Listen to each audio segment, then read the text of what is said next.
SportsCenter.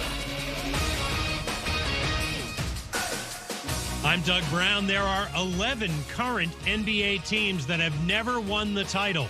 The Denver Nuggets come off that list with a Game 5 win at home tonight against the Heat. Denver leads the finals 3-1. The Heat will probably need a big game from Jimmy Butler. ESPN's Nick Friedel. The issue for Jimmy is, I know there's been a lot of focus on his ankle. He injured it in the beginning of that Knicks series in Game 1. To me, watching him, and I mean, he's never going to say this because that's not his way or the Heat's way. I think his knee's starting to bother him, too. Nick Friedel on Fitz and Harry. Our Adrian Wojnarowski reports Heat guard Tyler Hero may try to play tonight. He's been out with a broken hand. 7:30 Eastern for our ESPN radio coverage tonight. The game also on ABC. Vikings linebacker Danielle Hunter will not report to the team's mandatory minicamp this week. He has one season left on his current deal. ESPN's Alex Scarborough reports Jordy Ball, who just led Oklahoma to a Women's College World Series title, will transfer to Nebraska. Think O'Reilly Auto Parts for all your car care needs. They're close, convenient, and have the parts you need fast, along with excellent customer service from professional parts people you can trust. Stop by your local O'Reilly Auto Parts today or visit O'ReillyAuto.com. Matt Moscona. I'm very important. After further review. Say it one more time. After further review with Matt Moscona. And here we go. ESPN Baton Rouge, New Orleans, Alexandria. Live from the Mercedes-Benz of Baton Rouge studios. That's right.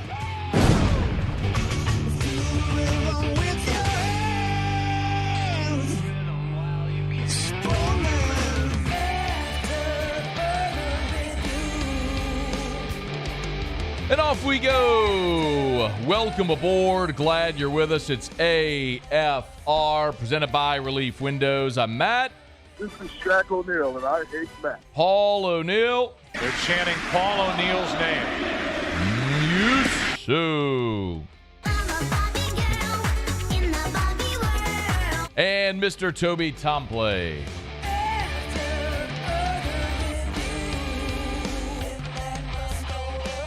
All right, we're here. Glad you are as well. Get out there and make it a good one. You know where we are starting today. I would assume you'd know where we're starting today. Hit it. With 2 outs, the 1-1. Ground ball, chopper to third. Bags.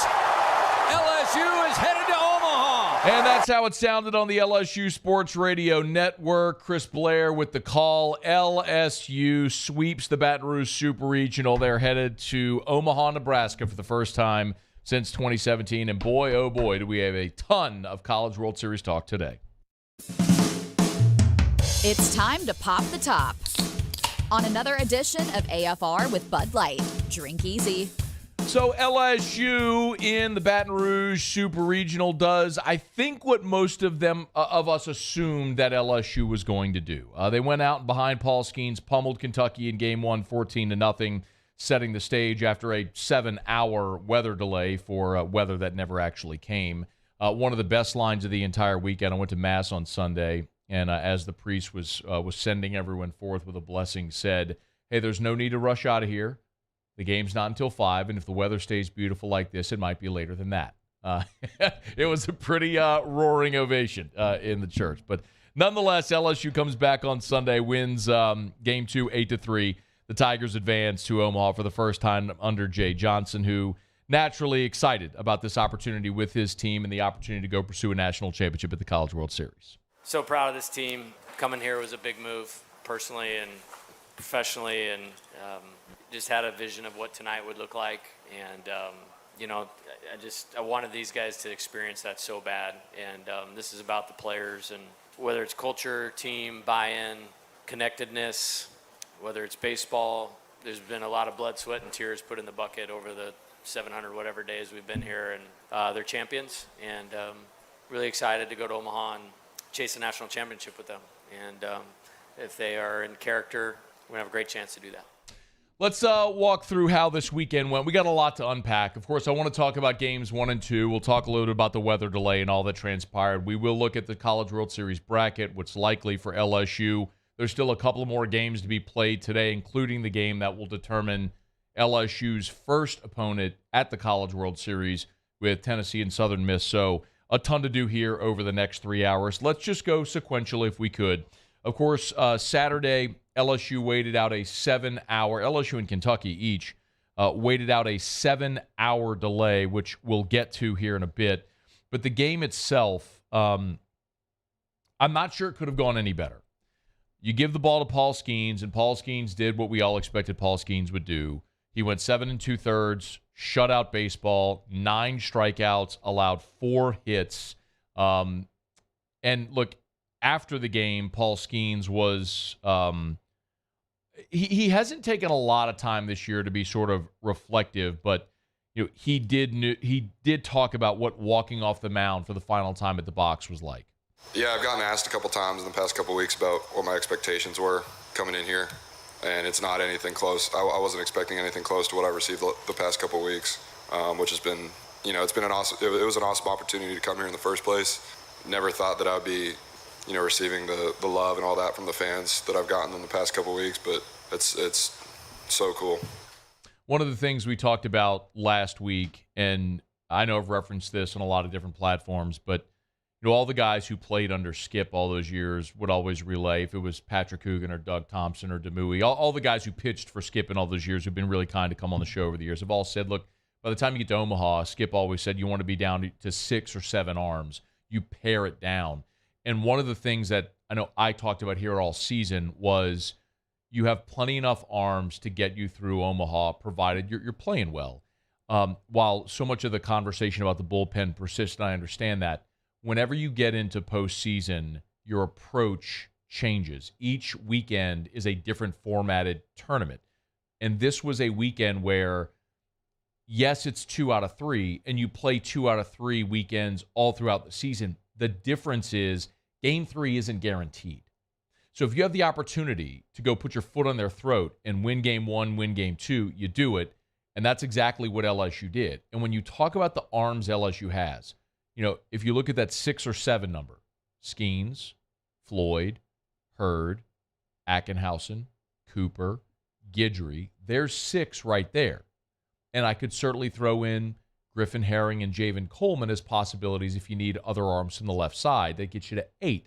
So anyone else that you would use, I think what we said last week is if you're up 10 or down 10, you'd use somebody else. And in Game 1, that was Blake Money. You ran him out there. He got the final 4 outs. All you needed was someone who was going to throw strikes, and Blake Money did that and got you home the rest of the way. Offensively, it was just impressive. All the superlatives, 6 home runs for LSU. We saw Trey Morgan with 2, Tommy White with 2. They went back-to-back in the 3rd inning. Trey Morgan's solo shot in the 1st got LSU up. The back-to-back homers in the 3rd got LSU extended. And then the real avalanche came in the 5th inning, when LSU put up a 6 spot. And they coasted from there. So LSU won Game 1, 14-0. For all the talk and conversation about hitting in the clutch and whatnot, it's worth reiterating. Like,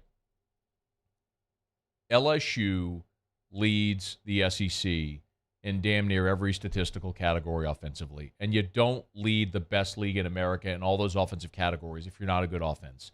Like, if you look at any box score in the history of baseball, go to the far right column, and there's a vertical, which is LOB, left on base. Every team, unless if you get a pitcher that does a perfect game against you, everybody leaves guys on base in a game. It's part of baseball. And when you have more guys get on base, you're going to leave guys on base. Kentucky left 5 on base. LSU left 4 on base in Game 1. It was what and what, but LSU maximized their opportunity. So 14 runs on 15 hits, and they go into Game 2 with a chance to take care of business and punch their ticket to Omaha. And Ty Floyd got the ball, and Ty Floyd wasn't his best, but he wasn't bad. It's the odd thing is he made a couple of mistakes, and Kentucky made him pay. And the really weird thing about that is that Kentucky came into this Super Regional dead last in the SEC in home runs, and they touched up Ty Floyd for 3 solo homers. But the reason the damage wasn't worse is because Ty Floyd was commanding his pitches, meaning he wasn't giving out free passes.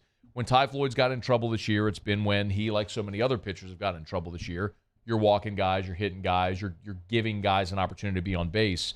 And then what otherwise would have been a solo homer becomes a 2-3 run homer. Now you're putting up a crooked number. But Ty Floyd got you 3 1/3 of 3-run baseball.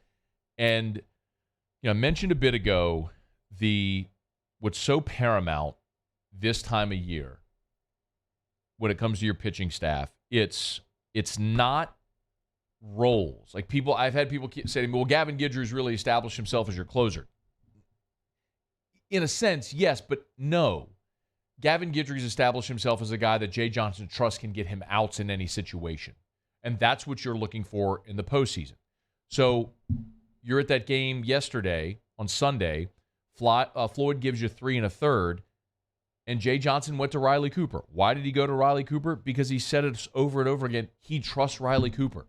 Cooper has pitched in Omaha. He's pitched in Super Regionals.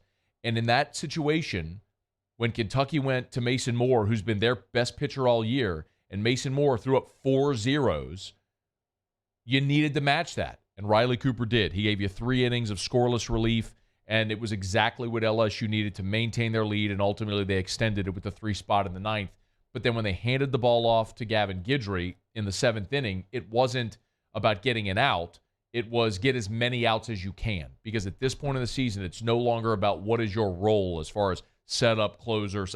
It's go get me as many outs as you can get me, and we'll to get to win this game today, and we'll figure out tomorrow. And Cooper and Guidry were awesome. Again, Jay Johnson shrinking down that bullpen at this point of the season to the guys he trusts and he can count on. So it's not about saving Guidry for tomorrow. It was, hey, kid, go get me as many outs as you can. He did, and ultimately punched LSU's ticket to the College World Series. So, look, after the game, Riley Cooper was even asked about the bullpen, which had its struggles this year but came up big on Sunday. If I'd say if we had a crutch all year, it'd be the bullpen, and it was just good to show that that's not our crutch and that we can hold our own. They were awesome. They were awesome yesterday. Cooper and Guidry behind them, and now you head to Omaha well rested with everybody available for you, whether you're going to play on Friday or Saturday. But for the 19th time in program history, LSU is headed to the College World Series. It was so fitting for this LSU team, which is the most talented team in college baseball, and is arguably and may in time prove to be the most talented team that LSU has ever had in the history of this storied program. You're going to do something unprecedented with Cruz and Skenes going 1-2. That's never happened in the draft before, where teammates go 1-2. One of those guys very likely is going to win the Golden Spikes. That hasn't happened at LSU since Ben McDonald. When you look at guys like Morgan and Thompson, my goodness, the play Thompson made it short on Sunday. If anybody is still doubting whether or not that kid is a big leaguer, what more do you need to see? Guys like Braden Joubert and Ty Floyd, you've got such a deep, talented roster. Tommy Tanks. We'll look back in hindsight probably and look at what was the most talented team in the history of this program. But the best teams don't always make it. Tennessee a year ago is a case in point. But this team wasn't just talent. They've been a great blend of talent and program guys. Cade Beloso, Gavin Dugas, guys from Louisiana like Travinsky and Joubert who could have left. They could have left after last season, looking at the opportunity of playing time diminishing with all the talent that was coming in, and they wrestled away playing time and starting jobs because they worked hard and they earned it. And it's so fitting that it's gone this way for these guys. Now, let's see if they can go spend 10 or 11 days up in Nebraska and play really good baseball and try to bring home the program's 7th national championship. LSU wins the Baton Rouge Super Regional. They beat Kentucky 2-0, and they're off to Omaha. Okay, y'all, it's After Further Review, our show open every day, brought to you by Bud Light. Of course, you're probably seeing a lot of the billboards around town as well. I'll keep reminding you, Folds of Honor is a great organization that Anheuser-Busch and Budweiser and Bud Light were inaugural partners when they launched that 13 years ago. In the last 13 years, they've raised $21 million to fund scholarships for the children of our fallen war heroes. So if you see the camouflage Bud Light or Budweiser bottles, pick them up and know that a portion of those proceeds go to family members, go to Folds of Honor, which is going to pay for scholarships for children of our fallen war heroes. So celebrating 13 years of Folds of Honor as an inaugural partner. Bud Light. Drink easy in Louisiana or in Omaha if you're heading up to Middle America. But remember, you're supporting Folds of Honor as well. All right, y'all, it is After Further Review. Our Monday shows are brought to you by Relief Windows, Windows Door Siding, Relief Windows, and ReliefWindows.com. We will knock out our first break. When we come back, we'll let you hear more from the players. We've got tons of baseball today. We'll let you hear more from players, from Jay Johnson. But I do want to take a look at the bracket, how it sets up for LSU, and what are some of the possible scenarios. We'll kind of fill you in on what we're hearing right now with the field yet to be firmly set. We'll have the final 2 tickets punched to Omaha this evening. We'll tell you kind of how we think it's going to shape out when we come back next on AFR. AFR. AFR is brought to you by the Renaissance Hotel with more than 13,000 square foot of meeting space. A 7,000 square foot ballroom that can hold up to 500 people. Breakout rooms that can hold 100 people. Boardrooms that can hold couple of dozen people. The Renaissance Hotel is a AAA 4-diamond hotel. They have 63 suites, which is a massive amount of suites. So if you want to have your event at the Renaissance Hotel, if you're hosting family, you just want to get away while staying in town, what do they call it? A staycation. The Renaissance right there on Bluebonnet is a great option. Remember, when it comes to whatever event it may be that you're looking to host, they're in the business at the Renaissance Hotel of saying yes. And on top of that, Tallulah inside the Renaissance Hotel is an exceptional, casual, upscale restaurant. Try it out. The next time y'all are saying, I got to have lunch, where do you want to go? Where do you want to go? Mention Tallulah inside the Renaissance Hotel. I've been doing business with Luba for 25 years. They're dependable, trustworthy. It's just the attention to detail with our clients. Our folks have years and years of experience. They're highly trained professionals, but many companies have that asset. What I'd like to think makes Luba a bit different is that we use those talents in a way that truly is dedicated to serving the needs of the folks who depend on us. When is a taco more than just a taco? When it's Government Taco. Voted best tacos 3 years in a row by 225 Magazine, Government Taco puts the most delicious spin on tacos the capital area has ever seen. With creative combinations like the Magna Carrot, the Filibuster, or the Steak of the Union. Plus perfect tortilla chips paired with the best salsa and queso you've ever had. And happy hour every day from 3 to 6 p.m. and all day on Thursday. Government Taco, 5621 Government Street. There it is, the extra mile, on the border of expected and extraordinary for those willing to go further, like vans customized for work or play, with safety and tech to keep you connected, supported by a 5-star sales, service, and finance team, and backed by the 1-star you know. So go the extra mile. It's never crowded, because so few have what it takes to go there. Mercedes-Benz Vans. The importance of doing this Fortified program and offering it to people down here is, number one, the only real chance you're going to get to do this is when you put on a new roof or build new. And through companies like HUDCO, who's kind of leading the way in this thing, it's going to offer the customers a huge advantage in the insurance market and the price of their insurance. You know, we're not looking to make a fortune off fortifying. We're trying to give you a better product than our competitor at the moment. I'm trying to do something that he can. I'm trying to give you something better. So a lot of these insurance jobs, you're getting a re-roof, you're only paying your deductible. Let's sit down and talk about the Fortified and let's see what it does to your insurance premium. You're getting a steal. Yeah. You're getting a brand new roof and a Fortified certificate for your deductible, essentially. And I think we're rocking and rolling.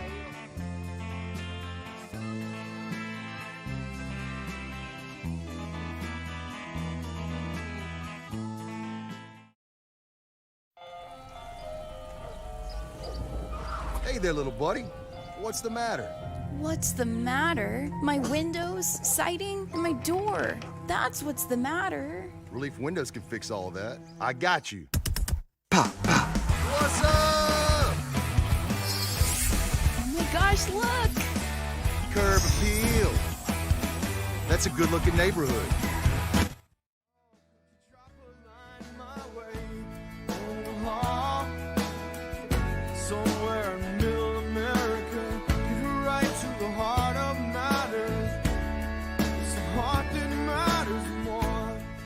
after further review with Matt Moscona. Presented by Relief Windows. Windows, doors, siding. Call 288-8138 or visit reliefwindows.com. ESPN Baton Rouge, New Orleans, Alexandria. Here's the 0-2. Beloso slams this one to right center field, giving chases Gray and McCarthy, and this one is gone. Cade Beloso puts the Tigers on front with a 3-run bomb, home run number 14. Tigers now lead 4-1.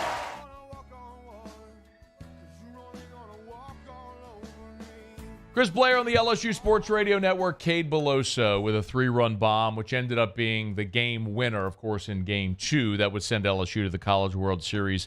One of those program guys that we talked about here in the last segment, and you feel good for Cade Beloso, for Gavin Dugas, for Hayden Travinski, for Braden Jobert. I'm not trying to just rattle off names and leave anybody out, but the point being, and I know we talked about it on Friday, but every LSU team that has won the national championship has had those guys. You've had those guys that were great Louisiana guys who were program guys, and all of those guys had the opportunity to leave. Cade Beloso could have retired after the knee injury. Gavin Dugas could have left. Braden Jobert, Hayden Travinski could have seen the opportunity with young talent coming in and said, you know what, I'm going to go somewhere where I know I'm going to play. But all of those guys elected to return, and I know Jay talked about it before the season started, and one of the things that we talked about so much early was one of the biggest things he was going to have to manage this year was veteran players taking on a lesser role, or what we expected was going to be a lesser role because of so much of the talent coming in. And all these guys selflessly took on whatever role it was. Early in the year for Braden Jobert, it wasn't playing a ton. Paxton Kling had a lot of run in right field. Ran into some trouble with the bat whenever conference play started, and Jobert took that role. Gavin Dugas, they threw Gavin Guidry at him. They threw Ben DePolt at him. They threw Jack Merrifield at they threw a lot of guys.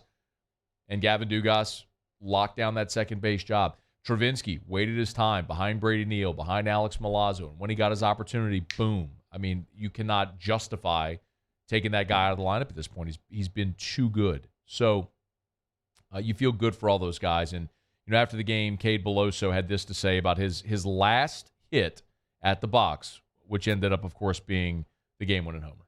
It means everything. I was just so happy we won the game today. And, in that at-bat, I was just trying to hit a fly ball to center field and, ended up getting a good pitch over the heart of the plate and, put a good swing on it. And, that gave us a lead. And that's what I was really excited about. Anytime you have momentum in postseason is huge, and it was on our side after that. And that's what I was really excited about. Cade Beloso, how do you not feel great for that guy? I'm not sure if you saw it also, but one of the I got texted this earlier so Cade's dad, Hot Rod, was in the stands, and one of the security guards at the box got the ball that Cade hit and returned it. So Cade's dad, Rodney, a.k.a. Hot Rod, and Cade have the ball from his final hit at Alex Box Stadium, which was the game-winning 3-run homer against Kentucky in the Super Regional. It was just awesome to see, man. I don't know how you cannot feel great about everything that transpired this weekend. It was just a coronation, and everybody had their moment. Skenes had a moment. Blake Money got to finish a game. Ty Floyd, who probably pitched his last game at Alex Box Stadium, as he's a junior, he's draft eligible, and we all expect he's going to sign. But to have Riley Cooper very well could and likely will be back next season. To have Gavin Guidry go out there as a freshman, nails the way that he did, and everybody offensively had a moment this weekend. So you feel great for everybody. I mean, just look at how it ended. Even in the ninth, Gavin Dugas, his final at-bat, he's hit by a pitch. Like, how appropriate was that? You look at Braden Jobert. Braden could come back, but what may end up being his final at-bat at the box, he lined a missile off the pitcher, which kind of was part of getting the rally going in the ninth inning. And then, of course, Dylan Cruz, his final at-bat at Alex Box Stadium. I know there was he doubles down the right field line, 2-run double, which gave LSU its breathing room margin that we all were hoping they would get. But I know there was a lot of conversation. As I was kind of following Twitter, and then I jumped on a post-game live stream on my YouTube channel, and a lot of people were sort of in disbelief that Nick Mingione chose to pitch to Dylan Cruz. And, it speaks to how impossible that situation is to manage. Remember, when LSU played Kentucky back in April, the exact same situation presented itself. And Mingione, with a base open, chose to intentionally walk Dylan Cruz to get to Tommy White, who subsequently hit a grand slam. So the same exact situation's facing you again, and this time you say, you know what, I'm not going to put him on base. I'm going to pitch to him, and the best player in college baseball ropes a 2-run double. There isn't a great answer there, and Dylan Cruz did what he did. And fittingly, Cruz, who walked 4 times on Sunday, his only other out was he grounded to a fielder's choice. His other AB was grounded to a fielder's choice. So Cruz, at the time of that last at-bat, saw his batting average dip to .431, which tied him with Rafe Rhymes for the single-season batting average record, batting champion record. And that double pushed him past Rhymes. So now he's going to have to go maintain it in Omaha against the best teams in the country. But Dylan Cruz's final at-bat at Alec Box Stadium, of course, broke that tie with Rafe Rhymes. We'll see if he'll be able to maintain it. I do also want to talk about Saturday with the weather delay and everything that transpired. Moose was there, so I'll get his perspective here in just a second as well. Let me remind you about the Williamson Eye Center. Ben McDonald mentioned yesterday on the broadcast how Dylan Cruz sees 2015. I do as well. That's about the only thing Dylan Cruz and I have in common. Certainly not our hair or our athletic ability. But if you go have LASIK, you can see 2015 as well. Call 924-2020. 924-2020. Yep, you can actually see better than 2020, and that's how I say I see 2015 better than 2020 after I had LASIK. Dr. Blake Williamson did a magnificent job with mine, and I just can't recommend it enough. You've heard the story about Gavin Dugas, who had the eye issue, went and had his refractive surgery. Now he's seeing better, seeing 2020 as well, seeing perfectly. Whatever your age or refractive issue, if you want to see 2020 without contacts or glasses, there is a way to do it. The Williamson Eye Center can help. Go for that free consultation. I cannot recommend it highly enough to just take the leap and go for the consultation. 924-2020, 924-2020 for the Williamson Eye Center or williamsoneye.com. Ben McDonald's going to be with us here in a little more than 30 minutes at the top of hour number 2. Ben, of course, was on the call for the Super Regional this weekend. I'd love to get his thoughts on how the Omaha bracket is shaping up right now and being there at the box this weekend. Saturday was so bizarre because of what transpired with the weather. And, I don't know that I necessarily want to spend a tremendous amount of time on this because similar to a week ago when so much of the conversation was Jay Johnson's decision to start Paul Skenes against Tulane, winning ultimately, what do I say, winning mass deficiencies, or when you win, you will forget about a lot of the ancillary things that go along, a lot of the conversation.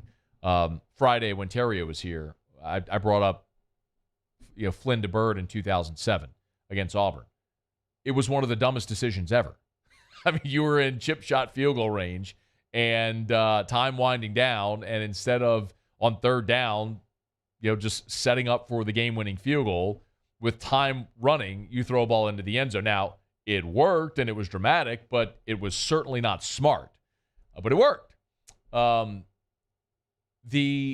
The weather delay on Saturday was as bizarre a thing as I can ever remember. I've watched baseball my entire life, as have many of you. And we've all seen weather delays, and I just don't know that I've seen a weather delay without the imminent threat of weather. And what transpired was 7 hours of sunshine and really a beautiful day. And an almost incredible delay that transpired that led to essentially everybody on the internet mocking the situation. And I'm sure all parties involved, be it the NCAA official, be it Jay Johnson, Nick Mingione, they all share in some of the brunt of that mockery. But ultimately, the game was played. A lot of people are wondering why the game was postponed and who ultimately had the final decision. Jay Johnson on Friday gave a long explanation about how after the regional, he spoke with the NCAA official who was on site and said, look, what happened Sunday can't happen. Meaning, Ty Floyd started, remember, and after 3 innings, the rains came and Floyd was shut down. And Jay was adamant. He's like, that can't happen again. And he gave reasons like the integrity of the game and safety of the players and things like that. we all know what the point. But this is how Jay punctuated that comment on Friday before the Super Regional. Yeah, I mean, we're going to watch it all the way up till game time. We will not start the game unless we have a window to play the game. We will not start the game unless we have a window to play the game. Now, they did, but I just can't ever remember seeing a scenario where a game was postponed without the imminent threat of weather. The fact that they didn't start the game under beautiful sunshiny skies and conditions was a little stunning to me. Now, as it goes, all's well that ends well. This ended well for LSU. Both teams dealt with the same thing. I don't think it impacted one team more than the other. Both teams were at the park. Both teams had to leave. Both pitchers were warming up. Both had to shut down. It impacted both teams evenly. Or didn't impact them. It was just a really bizarre situation to watch unfold, and one that should never have happened. But like the Skenes decision a week ago, one with LSU advancing, we'll hopefully never have to talk about again. Okay, it is after further review. Our Monday shows are brought to you by Relief Windows. We'll go around the SEC. You're always welcome to join us. You can email us. You can tweet us. You can jump in the Bayou Ford YouTube chat, or you can text 225-396-4400, 396-4400, 396-4400. We will get to a lot of your interaction and reaction throughout the show today as LSU is headed to the College World Series. Stick around here on AFR. AFR. Brought to you by ProCharge EV, ProChargeEV.com, electric vehicle chargers for your home or your commercial building. You can learn more at ProChargeEV.com. Hey, I want to remind you, if you are a business owner or if you own commercial property, go to ProChargeEV.com. Remember, these are investments into your business, installing an EV charger. It can be an amenity for employees. It can be an amenity for customers to bring in new customers. For example, let's say two restaurants are across the street from each other. One of them has EV chargers, one of them doesn't. A family driving an EV, where are they going to go eat? The place where they can charge their vehicle while they wait. Same thing with a grocery store or wherever you may be. ProChargeEV.com. Remember, there are tap-to-pay options as well. So when a customer comes, pulls up, uses your charger, you're making passive revenue on that charger as well. ProChargeEV.com. To learn more, online, ProChargeEV.com. Bayou Ford has up to $7,000 off MSRP plus 0% financing on new 23 Ford F-150 XLT trucks and incredible deals on all remaining 2022 inventory. All with Bayou's 1 million mile warranty. The crew at Bayou Ford is going to do right by you.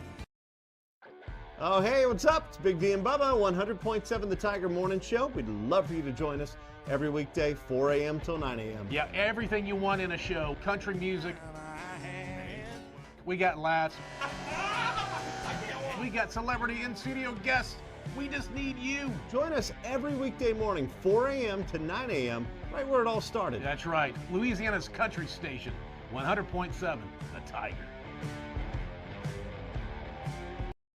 When is a taco more than just a taco? When it's Government Taco. Voted best tacos 3 years in a row by 225 Magazine, Government Taco puts the most delicious spin on tacos the capital area has ever seen. With creative combinations like the Magna Carrot, the Filibuster, or the Steak of the Union. Plus perfect tortilla chips paired with the best salsa and queso you've ever had. And happy hour every day from 3 to 6 p.m. and all day on Thursday. Government Taco, 5621 Government Street.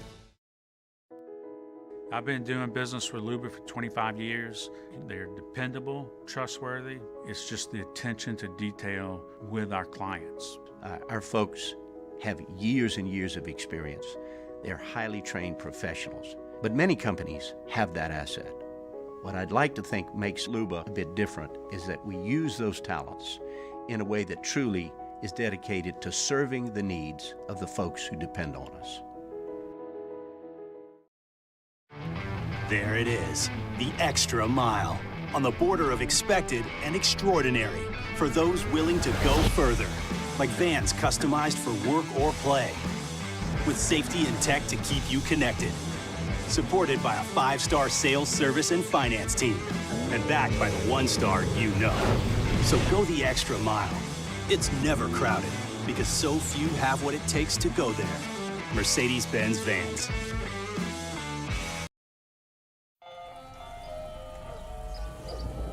Hey there, little buddy. What's the matter? What's the matter? My windows, siding, and my door. That's what's the matter. Relief Windows can fix all of that. I got you. Pop, pop. What's up? Oh my gosh, look! Curb appeal. That's a good-looking neighborhood. ReliefWindows.com.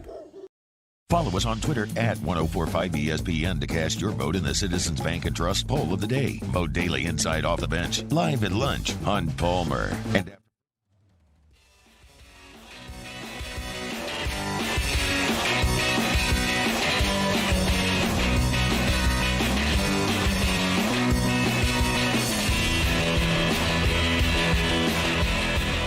after further review with Matt Moscona, presented by Relief Windows. Windows, doors, siding. Call 288-8138 or visit reliefwindows.com. ESPN Baton Rouge, New Orleans, Alexandria.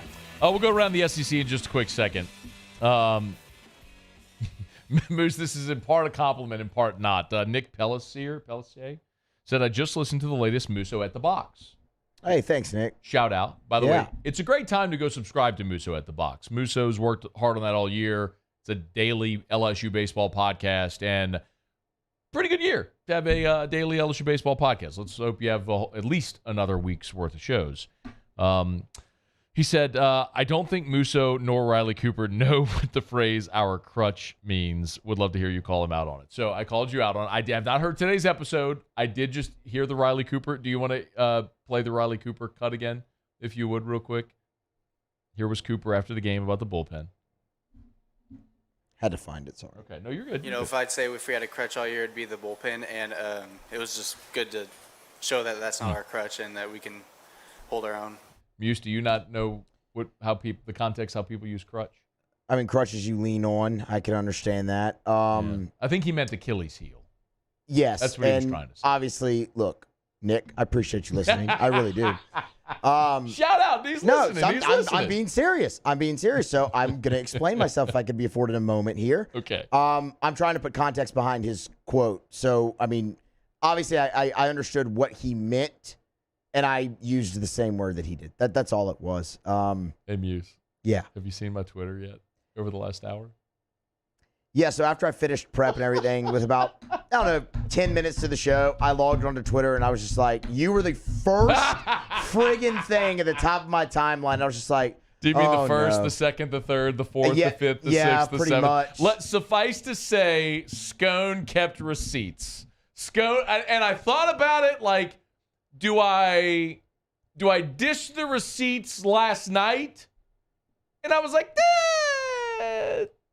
let's let the moment breathe. Good plan, by the way. Yes. Yeah. Every now and again I can First time in like 6 years. I can show some restraint. Let people enjoy this. But tomorrow, I'm going to get them. So to start hour 3 today, receipts. We're going on air with not just Twitter, we're going on air with our receipts in hour number 3. Right now, we do it every day about this time. Let's go around the SEC. Oh, we're going back to the old. I didn't mean That's to. That's okay. No, it's okay. I didn't mean to. Let's make this. Around the SEC, presented by Gulf Coast Office Products. Excellence in imaging solutions. The Alabama Crimson Tide. A day after the baseball team exited, its head coach has been lined up. Maryland head coach Rob Vaughn expected to be hired there in Tuscaloosa. Jason Jackson apparently is going to remain on staff there as the Crimson Tide's top assistant. Vaughn would come to Alabama after winning consecutive Big Ten titles at Maryland. Speak, son. Me. Sorry, not you. Where he spent the last 10 seasons. The Arkansas Razorbacks. Infielder Harold Cole has entered the transfer portal, the second Razorback to hit the portal this offseason. Joining former JUCO transfer Isaac Webb, Cole made 32 appearances for the Hogs this season, starting 19 times at short and at second. Came to Arkansas after 2 seasons at San Jacinto Junior College. The Florida Gators. Florida's seen 2 more baseball players hit the portal. Freshman righty Yoel Tejada and sophomore lefty Karsten Finvold. Finvold turned in one of the greatest performances in program history last year in the regional round when he recorded all 27 outs against the eventual national runner-up, Oklahoma, but now appearing just 1 game this year. He's leaving the program. Tejada saw some meaningful innings as a freshman, but subsequently struggled. The Auburn Tigers. Auburn baseball has added UAB transfer Carson Myers. Myers, a lefty who was the ace for the Blazers this year on their staff as a sophomore. He's the son of former Auburn pitching coach and current Lipscomb assistant Matt Myers. The Kentucky Wildcats. Antoine Smith's a 3-star edge out of Atlanta. He committed to Kentucky over the weekend over Duke, NC State, Vanderbilt. Had a bunch of other offers as well. He's the number 669 overall player in the country, the 44th best edge rusher in the class. His brother Deion Jackson was a running back at Duke from 2017 to 2020. The Florida Gators. And edge defender Quincy Ivory out of East Los Angeles Junior College arrived in Gainesville for an official visit over the weekend and committed on the visit. 6'5", 255-pounder. He got his associate's degree this summer, so he's immediately eligible. He's playing for the Gators this coming fall in 2023, so the 2023 class now stands at 22 players and 12 transfers. There you have it. That is Around the SEC presented by Gulf Coast Office Products. Shout out to our guy Trey Beal and our friends at Gulf Coast Office Products online at gcopnet.com, gcopnet.com for Gulf Coast Office Products. Face-to-face sales service after the sale. That's what you get at Gulf Coast Office Products, the official office equipment provider of the LSU Tigers, the New Orleans Saints, New Orleans Pelicans, and ULL Ragin' Cajuns. Ben McDonald in 20 minutes from right now. We are glad to have you aboard with us here. So which Around the SEC Open do we want to go with? I think we have to make a decision. Last week, so we've had that Around the SEC Open for... It's not the original Around the SEC Open. No. Because remember, y'all switched and did Leonard Skinner, and then we did that for a little bit. And I don't remember Skinner. Or was it Led Zeppelin? Sorry, Led Zeppelin. One of them bands that... Old chest hair, way back in the day, I think had a like a Nickelback bed that he used. I can't remember the song. But then it switched to...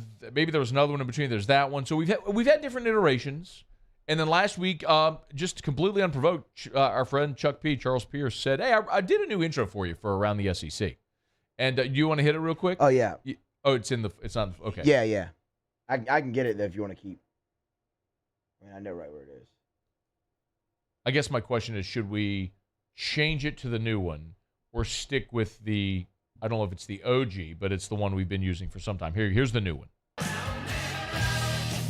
Around the SEC. Wait, what did he say again? Around the SEC. Presented by Gulf Coast Office Products. Excellence in imaging solutions. I did not know that. What in the wide world of sports is going on here? All right, so what I guess that would be the question is, do we go with the do we stick with the current Around the SEC Open, or do we go with the one that Charles Pierce gave us, that Chuck P did for us last week? I don't know. Maybe that could be our poll question, Citizens Bank poll question. We can make that the poll question of the day. I'm good with that. So okay, we'll let the people decide. Although this is not, as we've determined, a radiocracy. This is a radiotatorship, and I will ultimately decide what we do. You nailed it that time, and you owe me that was lots really of dinners. Good. I don't. You know what? Someone did ask. Very astute. Shout out. It was a text on the text line from Ryan Dixon who said, "Does Musso technically owe you another dinner after Saturday?" Which would have been a run rule. Would have been a run rule, Muse. It would have been a run rule. But it wasn't. If there were run rules available in the postseason, but there's not. It would have been a run rule. So no. In this radiocracy, in this radiotatorship, yes, you messed it up that time. In this radiotatorship, why can you not do owe me that? another one. I don't know. You struggle with that one. Because neither are real words. That's true. And so Fair point. What am I have to think about what it is that I'm trying to say. Yeah. No, actually, I don't owe you any dinners. Only Alden Cartwright. Cartwright. And we'll get on that this summer at some point, I'm sure. Musso owes me 5 dinners. Not true. If you keep it up, I'll make it 6. All right, it's after further review. We'll wrap up hour number 1 next. AFR. Get Gordon and get it done. If you want to celebrate the Tigers headed back to Omaha, what better way to do it than with free stuff, and especially autographed stuff from some of your favorite Tigers. Here's what you do. Go to getgordon.com, or gordongives.com, or any of the Gordon social media at GetGordon. You'll see it's a giveaway for autographed baseballs with Gavin Guidry, Gavin Dugas, Trey Morgan. That's a pretty good trifecta to have their John Hancocks on a baseball. Gordon's giving away 20 autographed baseballs with members of the G team. You got to go to GordonGives.com to enter. Go to GordonGives.com to learn how you can win one of 20 free autographed baseballs from members of the G team. Of course, we tell you all the time, if you've been injured in an accident, it's not your fault. You need representation. Do what injured people in our state have done for more than 30 years. Get Gordon and get it done. Go to GetGordon.com. That's GetGordon.com. Get Gordon and get it done. Gulf Coast Bank and Trust is giving our customers the power to bank anywhere, anytime during this challenging event. And we're right there with you. Our mobile banking app is a smart way to manage your money and time. Gulf Coast Bank and Trust, the bank that cares about you. Bayou Chrysler Dodge Jeep Ram has $25,000 off new 22 Ram 1500 SCA trucks and incredible deals on all remaining 2022 inventory, all with Bayou's 1 million mile warranty. The crew at Bayou Automotive is going to do right by you. This summer, retirement is a state of mind. Whether it's a mid-morning activity or an early bird special, grab a Coors Light and chill like you're retired.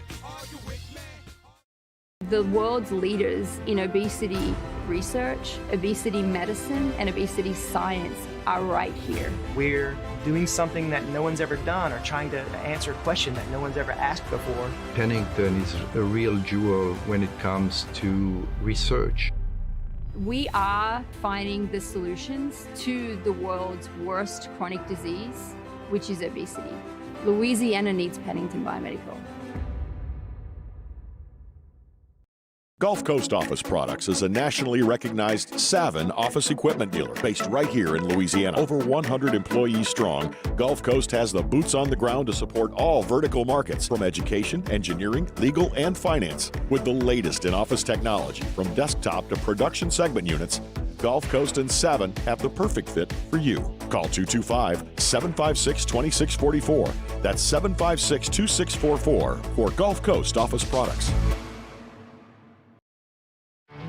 There it is, the extra mile, on the border of expected and extraordinary, for those willing to go further, like vans customized for work or play, with safety and tech to keep you connected, supported by a 5-star sales, service, and finance team, and backed by the 1-star you know.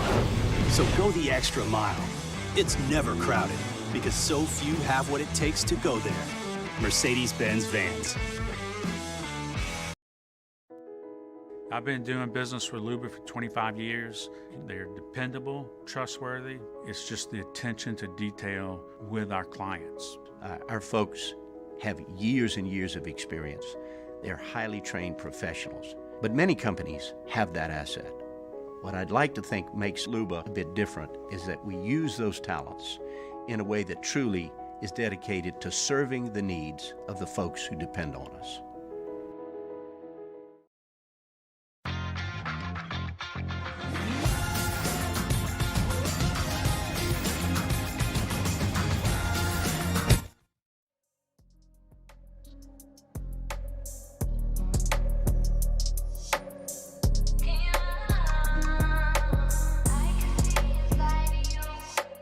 After further review with Matt Moscona, presented by Relief Windows. Windows, doors, siding. Call 288-8138 or visit reliefwindows.com. ESPN Baton Rouge, New Orleans, Alexandria. Ben McDonald in 12 minutes. He was, of course, on the call for the Baton Rouge Super Regional. Look forward to having Big Ben here with us in just a few minutes.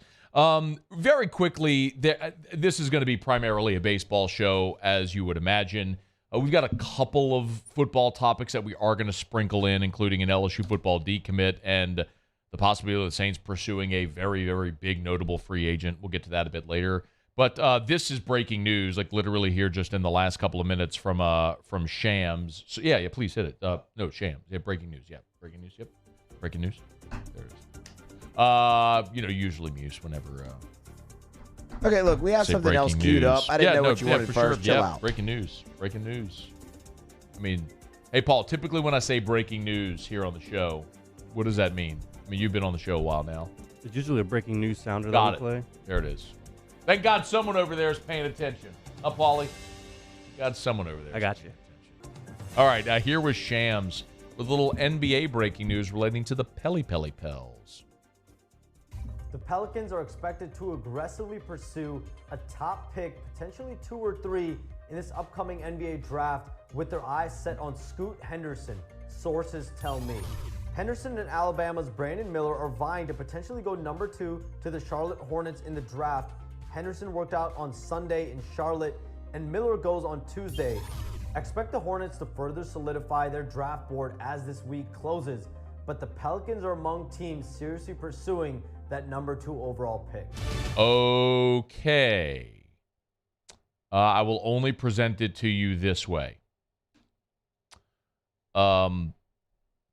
Nobody in the NBA trades up with only picks, right? Picks in the NBA draft are not valuable. Outside of, depending on the draft, the top handful of selections. Again, depending on the draft, who's at the top of that draft. Which means if you're the Pelicans and you're trying to go up to number 2 overall, you have to be willing to trade someone of great value. On this Pelicans roster, if you want to go up to number 2, a package of picks and players would very likely include, dare I say, Zion Williamson or Brandon Ingram. Wouldn't it have to be one of those guys? We've got plenty of time to figure this out. I'm not going to deep dive into it. I'm reacting right now the same way all of you are who are seeing this right away, but I can't imagine Charlotte at 2 giving up the number 2 pick for a bunch of other picks that in aggregate aren't going to amount to what you feel like you could get with the number 2 pick. So, Scoot Henderson, if you're not familiar, is a point guard. He's in G League at night. He's a kid from Atlanta, or Marietta. He's 19 years old. He spent the last 2 years in G League at night and is going to be a draft pick this year. And you heard it's him, Brandon Miller, who are going to go after Webby, Victor Wembanyama, the 7'4" Frenchman, whose name I just call him Webby because so I don't have to remember Wembanyama. Just go with Webby. Just stick with Webby. All right, it's after further review. We'll follow that, of course, Shams with the report. We're brought to you by South Point Volkswagen, southpointvw.com. New and certified pre-owned in Baton Rouge and online at southpointvw.com. Southpointvw.com. If you're in the market for a new vehicle or might be, go check out South Point Volkswagen. Honest to goodness, true story. I'm walking out of Don Juan during the first weather delay on Saturday because we go to Don Juan to do whiskey and wine. We got there to watch the game at 2 o'clock. Of course, we found out the game's delayed, so I'm walking out, and 2 gentlemen are walking in. They walk by my car, and they're like, oh. He goes, oh. If I'm lying, I'm dying. Strike me dead right now, Lord. He goes, damn, I thought that was an Audi. I was like, man, it's a luxury vehicle just without, you just put about an extra 30 G's in your pocket. They look awesome. They're stylish. The performance is fantastic without the cost. If you've never test driven a Volkswagen, I drive an Atlas Cross Sport. Just put it on your list, man. Go test drive a Volkswagen. You'll be thrilled you did. South Point Volkswagen is Louisiana's largest volume Volkswagen dealer. SouthPointVW.com. SouthPointVW.com. South Point Volkswagen. What's your direction? Muse, you were out there for both games this weekend. I do have some texts coming in about our question regarding the Around the SEC Open. I'll get to that in a second. But the weather delay at the box was super bizarre. Was it as packed at 9 o'clock at night as it looked on TV? I mean, it looked like most everybody came back.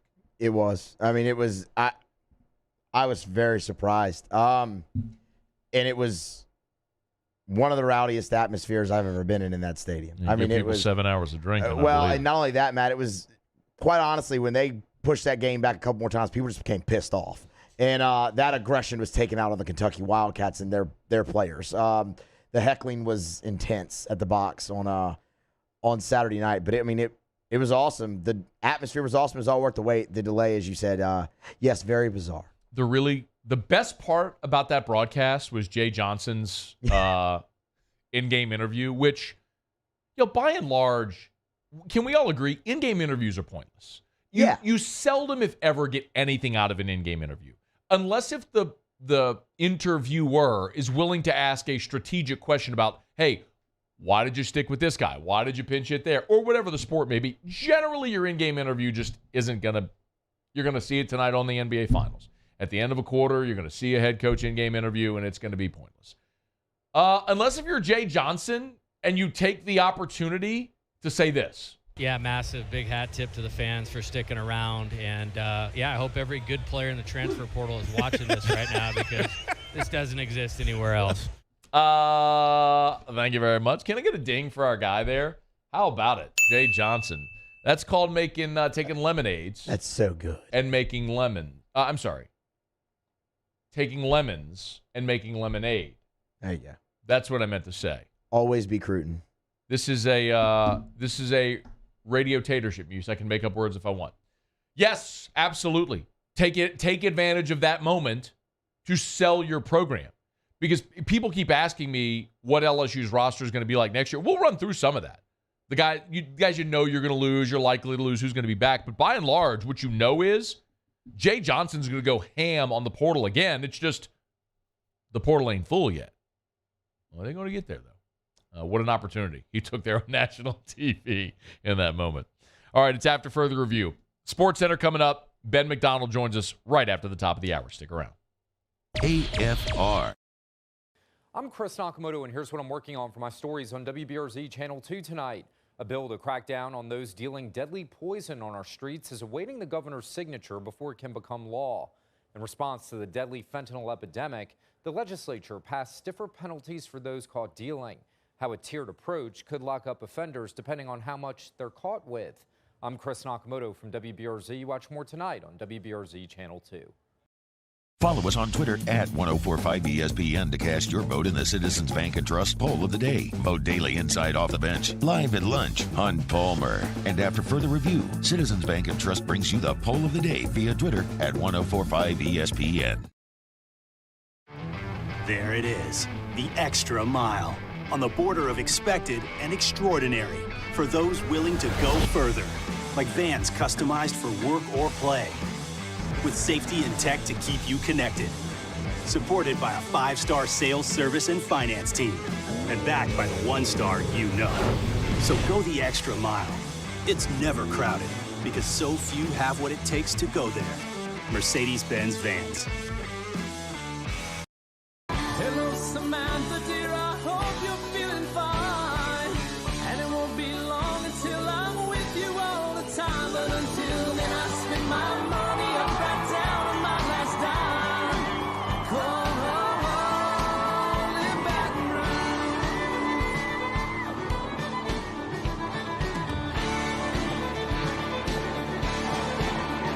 I'm ready what you put me on through. Gotta send my love down the When is a taco more than just a taco? When it's Government Taco. Voted best tacos 3 years in a row by 225 Magazine, Government Taco puts the most delicious spin on tacos the capital area has ever seen. With creative combinations like the Magna Carrot, the Filibuster, or the Steak of the Union. Plus perfect tortilla chips paired with the best salsa and queso you've ever had. And happy hour every day from 3 to 6 p.m. and all day on Thursday. Government Taco, 5621 Government Street.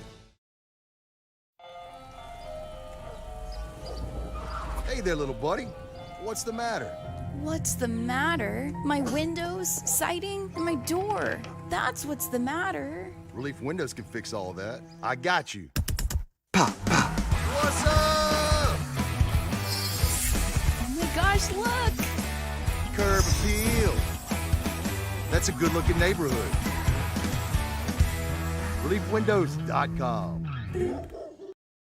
Gulf Coast Bank and Trust is giving our customers the power to bank anywhere, anytime during this challenging event. And we're right there with you. Our mobile banking app is a smart way to manage your money and time. Gulf Coast Bank and Trust, the bank that cares about you.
This is SportsCenter. I'm Doug Brown. ESPN's Adrian Wojnarowski reports Heat guard Tyler Hero should be available to play in Game 5 tonight against the Nuggets. He's been out for 8 weeks with a broken right hand. The NBA title is now just one win away for the Nuggets and head coach Michael Malone. You're up 3-1, you come up for air, you relax a little bit, and you have to understand that we're playing against a team with great desperation that's going to come out and try to punch us in the face for 48 minutes. So I don't want to match that. We have to exceed that. You can hear more from Michael Malone during our NBA on ESPN radio coverage of Game 5 starting at 7:30 Eastern. The game also on ABC TV. Woj also reports Raptors guard Fred VanVleet declines his player option for almost $23 million for next season. He'll be an unrestricted free agent in July, but hasn't ruled out re-signing with the Raptors. The Texans will induct defensive end J.J. Watt into the team's Ring of Honor during halftime of their game against the Steelers in Week 4. Watt played 10 years in Houston. The new Venture X card from Capital One. Earn 10x miles on hotels and rental cars and 5x miles on flights when you book through Capital One Travel, plus 2x miles on all other purchases. Capital One. What's in your wallet? Terms apply. See CapitalOne.com for details. Matt Moscona. I'm very important. After further review. Say it one more time. After further review with Matt Moscona. And here we go. ESPN Baton Rouge, New Orleans, Alexandria. Live from the Mercedes-Benz of Baton Rouge studios. That's right.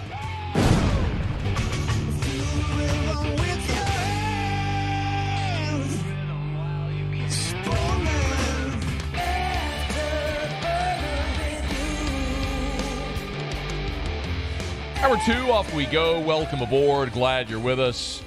It's AFR presented by Relief Windows. I'm Matt. You're a loser, Matt! Hey, shut up, kid. Paul O'Neill. They're chanting Paul O'Neill's name. Muso. And Mr. Toby Tomplate.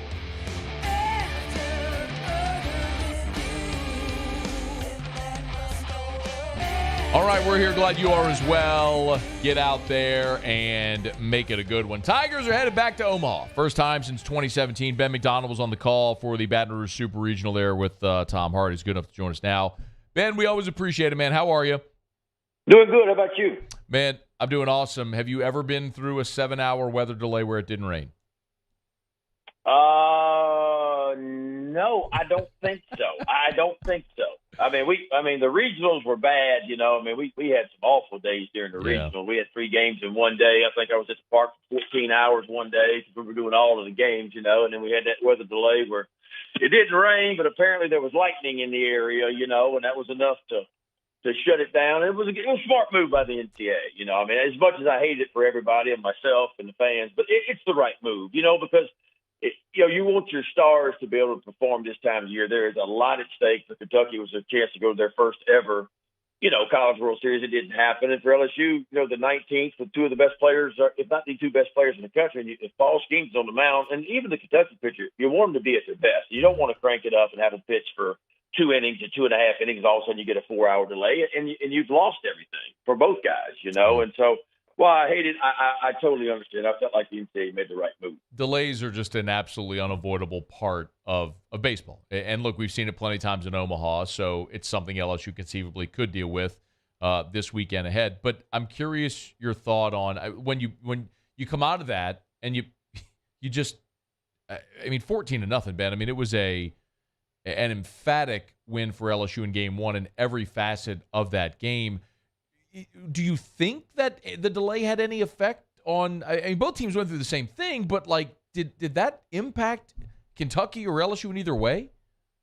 No, baseball players are a bunch of resilient guys. I mean, like, as you mentioned, this happens. It doesn't happen very often. It never happens in basketball. Of course, it could happen maybe a little bit in football, but not very often. It's rare, right? Baseball players are used to adapting to anything and everything. They play all different times of the day. They could be playing in Hoover at 9 o'clock in the morning for the SEC tournament. Could be playing at 10 o'clock at night or somewhere in between with delays. It's just part of what baseball players grow up doing, you know. And so I don't think it benefited any side at all. Just, of course, it's long days. But, yeah, it was a shellacking by LSU is what it was. You know, this offense is, you know, it sputtered a little bit down the stretch, and we know their final 14 games of the year, LSU was 7-7 their last 14 games leading into the regionals. But, you know, tip of the cap to Jay Johnson for kind of getting it going again. Tip of the cap for the players that called the player-only meeting, you know, after or around the SEC tournament, said, listen, we're going to start holding everybody. We had a chance to visit with Cruz and Dugas and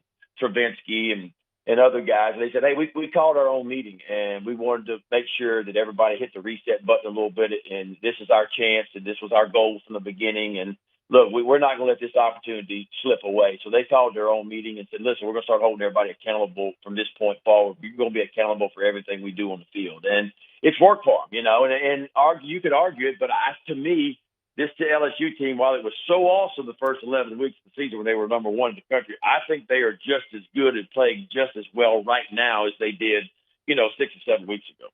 Ben, you've had to answer a lot of questions about Skenes for obvious reasons. I mean, your style's big, tall, right arm power pitcher. He's chasing your strikeout record. A couple of months ago when you were good enough to come on the show, I asked you about if you remembered back in '89, at what point of the season maybe you started feeling some fatigue, and you told me it was around inning like 120, maybe out of the 159 or so that you pitched.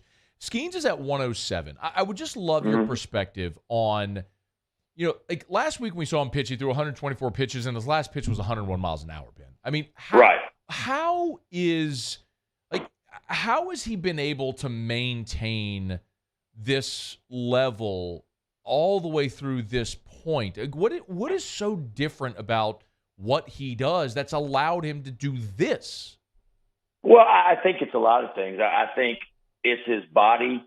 He's a monster of a guy, as you know, 6'6", 250. He's very strong. He's relentless in the weight room. He's disciplined about what he does. He has the military mindset background. I'm not going to fail type mentality. He is a competitor. He's everything you want in a real ace, including the stuff. And, you know, what I told you about the, you know, getting into the 120s, what I didn't tell you is the previous year I racked up 200 innings. And so this is what everybody has to understand. In a 16-month period, I threw 352 innings at LSU in 16 months. Okay? The difference between me and Paul Skenes is he threw 90 innings the year before. As he goes into this year, I threw 200 innings the year before, counting my sophomore year at LSU, then straight to the Olympic team. We had a tour, and I threw 80 innings that summer, then right back to LSU. And so the reason why I got a little bit more worn down, I think, not so much about what I did my year, but it was what led to that.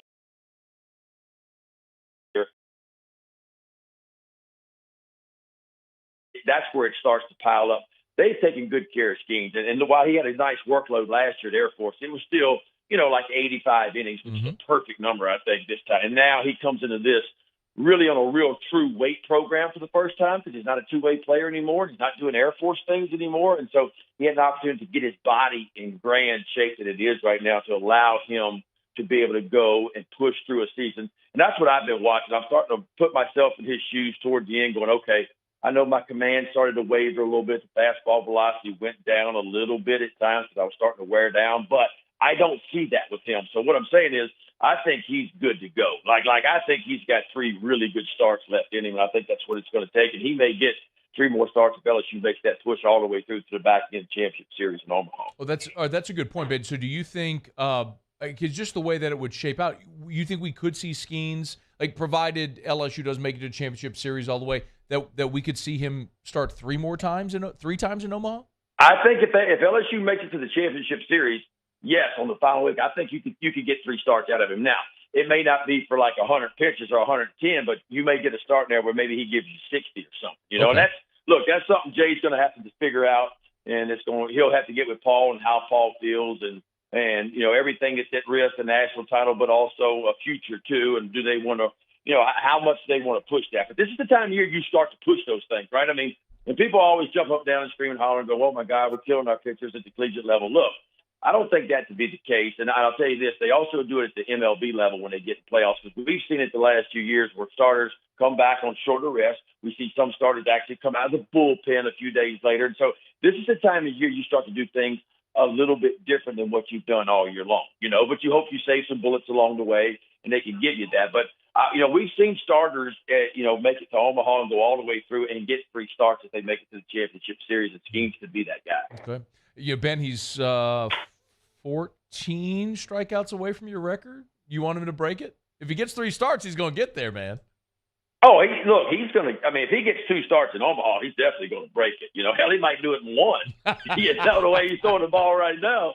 But, yeah, no, look, I always said from the beginning, people started asking me 2 months ago about it. I said, listen, if he breaks the record, he's going to break it in Omaha, and I'm all right with that because that's where the Tigers belong, and they're back there for the 19th time, chance to win their 7th national title. So I'm excited for him. I'm excited for Dylan Cruz and Gavin Dugas and Trey Morgan and Travinsky and all these guys that have stuck around and been around the program and fought the ups and downs and trying to get back to Omaha.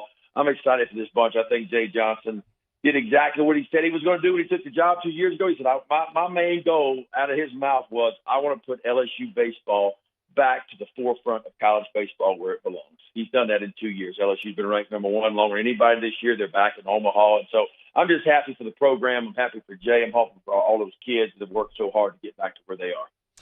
The great Ben McDonald, 19 times in Omaha, number 19, of course, retired at LSU. Should be a fun week plus up there. Ben, before you go, can I ask a thought just on – we got 2 more spots still available, but the field as it sits right now – yes. You got a team like Oral Roberts jumping their way in there, Wake Forest, who's been great all year. Just a thought on the field as it stands right now with the 6 teams that have punched tickets?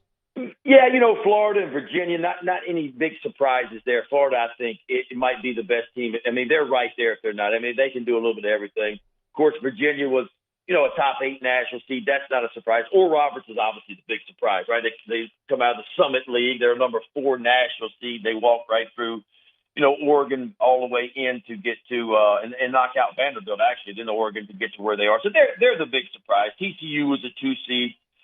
They got a really solid team. And, of course, Wake Forest, number 1 overall, and they're going to be playing the winner of Texas and Stanford tonight. And you got LSU playing the winner of Southern Miss and Tennessee. And, I'm kind of pulling for Scott Berry at Southern Miss. He's a great guy. He's already announced his retirement. This would be obviously going to be his last year. It'd be great for him to go as a head coach to Omaha in his final year. So I'm kind of pulling for Southern Miss tonight, but I'm not counting Tennessee out, man. They can really pitch it, and they got enough to get there. And sometimes when you're supposed to, you don't. And when you're not supposed to, sometimes you do. And that was Tennessee supposed to be there last year, didn't get there. This might be their year to get hot and get there. So, look, it's going to be a great field. We got some big powerhouses, with Florida, Virginia, and, of course, LSU. And if Tennessee makes it, that's a powerhouse matchup. And then you got Wake Forest and either way with Texas or Stanford, that is big-time blue bloods of college baseball right there. So it's shaping up to be a hell of a field at the College World Series. And the Tigers will be there, as will Ben McDonald on Twitter at @RealBenMcDonald. Y'all give him a follow. Ben, we always appreciate your time, man. Thanks so much. My pleasure. Take care, guys. All right, man. Be well. That is Ben McDonald. This is After Further Review. Ben, of course, and Tom Hart were on the call for LSU and Kentucky. I love getting Ben's perspective on Skenes and what a great illustration, right? Whenever we marvel at what Skenes is doing right now. Ben kind of spoke to it there. Skenes he has been managed appropriately. When I look at Skenes, I'm looking at it right here, as a freshman at Air Force through 26 innings, as a sophomore through 85, and then this year he's at 107. In his career, Skenes is at 219 innings. Ben McDonald threw that many innings in his sophomore year at LSU. So that is very telling, right, for just how arm care has come along, what the expectations are, the burden you put on pitchers. That's why when Skenes throws 124 pitches, there doesn't need to be this giant melt. The kid from Stanford last night, my God, threw 156, whatever it was, in a complete game, which was an awesome performance. And I get the workload, but whenever you are conditioning yourself throughout the season to manage that workload and doing it appropriately, for as much as we focus on arm care and things like that now, it's easier to understand how and why it goes that way. Thanks to Ben McDonald, as always, for joining us. We'll let you hear more from Jay Johnson, the LSU players, in about 15 minutes from right now. We'll knock out a quick break. It's a Monday edition of AFR presented by Relief Windows. Stick around. AFR. So after LSU clinched their berth in the College World Series, I fired up a live stream from my back patio, sitting in my outdoor kitchen and doing a live stream, and was sitting out there for about 2 hours. And someone in the comments said, man, it's incredible you've been out here and you haven't swatted a mosquito one time. This is honest to goodness. You can go check the stream and you can see the comments. And I said, well, that's because the thing I tell you about all the time that I get at Clegg's, I don't have mosquitoes. It's the Aeon mosquito barrier. Same product as they used to have, new name, same formula, all that sort of stuff. And I literally went on the live stream and grabbed it off the tree on our property line and showed everybody that was watching. It's the size of a track baton. You fill it up with water. It's got granules in it. You shake it up, hang it on your property line. Boom, you are done with mosquitoes 90 days at a time. It's $24.99. So for $25, you're done with mosquitoes for 90 days at a time. It's at Clegg's Nursery. So get by any of the 4 Clegg's Nursery locations. Of course, flowers and plants, trees and shrubs and all stuff. Buy local, shop local. It's Clegg's Nursery. Bayou Ford has up to $7,000 off MSRP plus 0% financing on new 23 Ford F-150 XLT trucks and incredible deals on all remaining 2022 inventory. All with Bayou's 1 million mile warranty. The crew at Bayou Ford is going to do right by you. Turn my music high, high, high, high, yeah. You don't know what you're doing. Sure I do. I'm from the streets where the hood can swallow on me. Bullets will follow on me. There's so much that you could run the slalom. And cops comb this top to bottom. They say that we are prone to violence, but it's home sweet home. With personalities clash and chrome meets chrome. Prices up and down like it's Wall Street. Gulf Coast Office Products is a nationally recognized Savin office equipment dealer based right here in Louisiana. Over 100 employees strong, Gulf Coast has the boots on the ground to support all vertical markets from education, engineering, legal, and finance. With the latest in office technology from desktop to production segment units, Gulf Coast and Savin have the perfect fit for you. Call 225-756-2644. That's 756-2644 for Gulf Coast Office Products. There it is, the extra mile, on the border of expected and extraordinary for those willing to go further, like vans customized for work or play, with safety and tech to keep you connected, supported by a 5-star sales, service, and finance team, and backed by the 1-star you know. So go the extra mile. It's never crowded, because so few have what it takes to go there. Mercedes-Benz Vans. I've been doing business with Luba for 25 years. They're dependable, trustworthy. It's just the attention to detail with our clients. Our folks have years and years of experience. They're highly trained professionals, but many companies have that asset. What I'd like to think makes Luba a bit different is that we use those talents in a way that truly is dedicated to serving the needs of the folks who depend on us. When is a taco more than just a taco? When it's Government Taco. Voted best tacos 3 years in a row by 225 Magazine, Government Taco puts the most delicious spin on tacos the capital area has ever seen. With creative combinations like the Magna Carrot, the Filibuster, or the Steak of the Union. Plus perfect tortilla chips paired with the best salsa and queso you've ever had. And happy hour every day from 3 to 6 p.m. and all day on Thursday. Government Taco, 5621 Government Street. All right, let's say ah. Where'd my spotlight go? Super weird.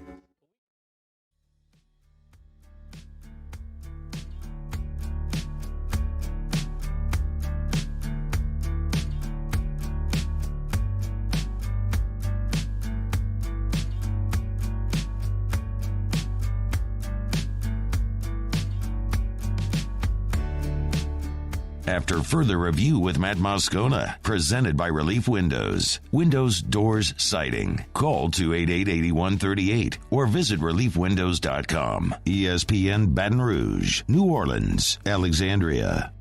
So LSU is waiting the winner of Tennessee and Southern Miss in the Hattiesburg Super Regional. And Muse, they're going to have to wait a little longer? Yeah. Just saw this 7 minutes ago from the Tennessean that Tennessee and Southern Miss are now in a weather delay in Game 3. Matt, This might surprise you. It's bright and sunny at Pete Taylor Park. Swear, I'm not making this up. But if you look at the radar, it's it looks like it's going to be a minute. Okay. Yeah. All right. So beautiful sunny day in Hattiesburg. Yep. Where's the Chamber weather of delay? Commerce. Oh my God. What's going on, man? I mean, There's this picture from 33 minutes ago, and it's literally just blue skies where and is it? sunshine. I don't know. This guy, Southern, I don't know where he got the picture from. He did not take this picture. But I saw this picture from another reporter. Whatever. Give me a minute and I can find it. Here's the... Man, I watch a lot of baseball. I don't recall seeing a game delayed with sunshine outside. I've seen lots of games start, and they're like, let's see how much we can get in before it comes, right? Mm-hmm. I don't know that until Saturday I'd ever seen a game delayed with sunshine. And I understand. I don't need the explanation. I've had people say, no, Jay just wanted a night game. Shut up. Please shut up. Shut your face. Like, no. Jay Johnson he told you point blank. They were not going to get, Jay Johnson on Friday told you point blank. You cannot have happen again. Which is what he told the NCAA official. You cannot have happen again what happened Sunday with Ty Floyd of the regional. If there's not a win, he said point blank. Play it, Muse. Play it. Don't let me say it. Play it. Play the cut. This was Jay Johnson on Friday before the regional. Yeah, I mean, we're going to watch it all the way up till game time. We will not start the game unless we have a window to play the game. Boom. And that has nothing to do with being a night game. That has everything to do with not wanting to start Paul Skenes and have him shut down after 2 or 3 innings. So I get it.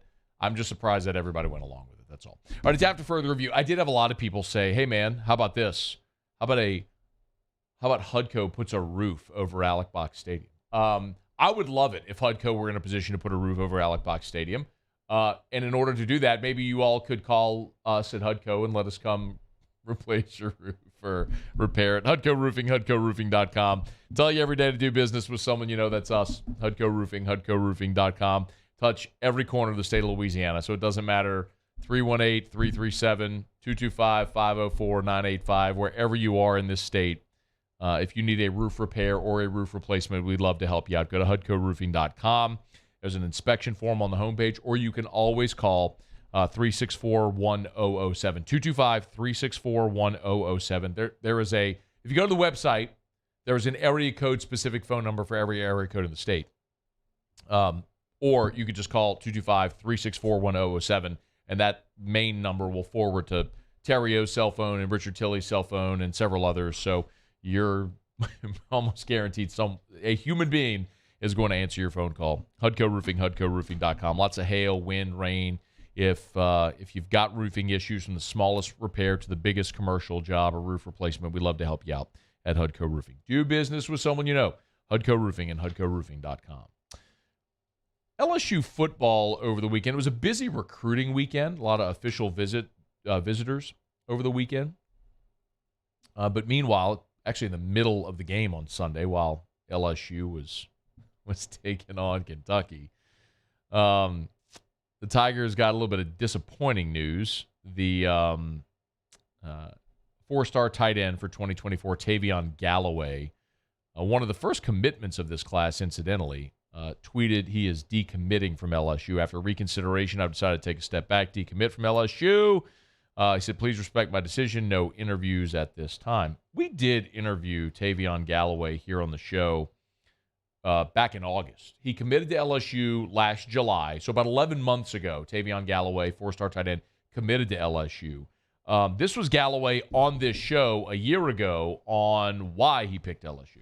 For me, one of the biggest deciders was probably really my relationship with Coach Denbrock.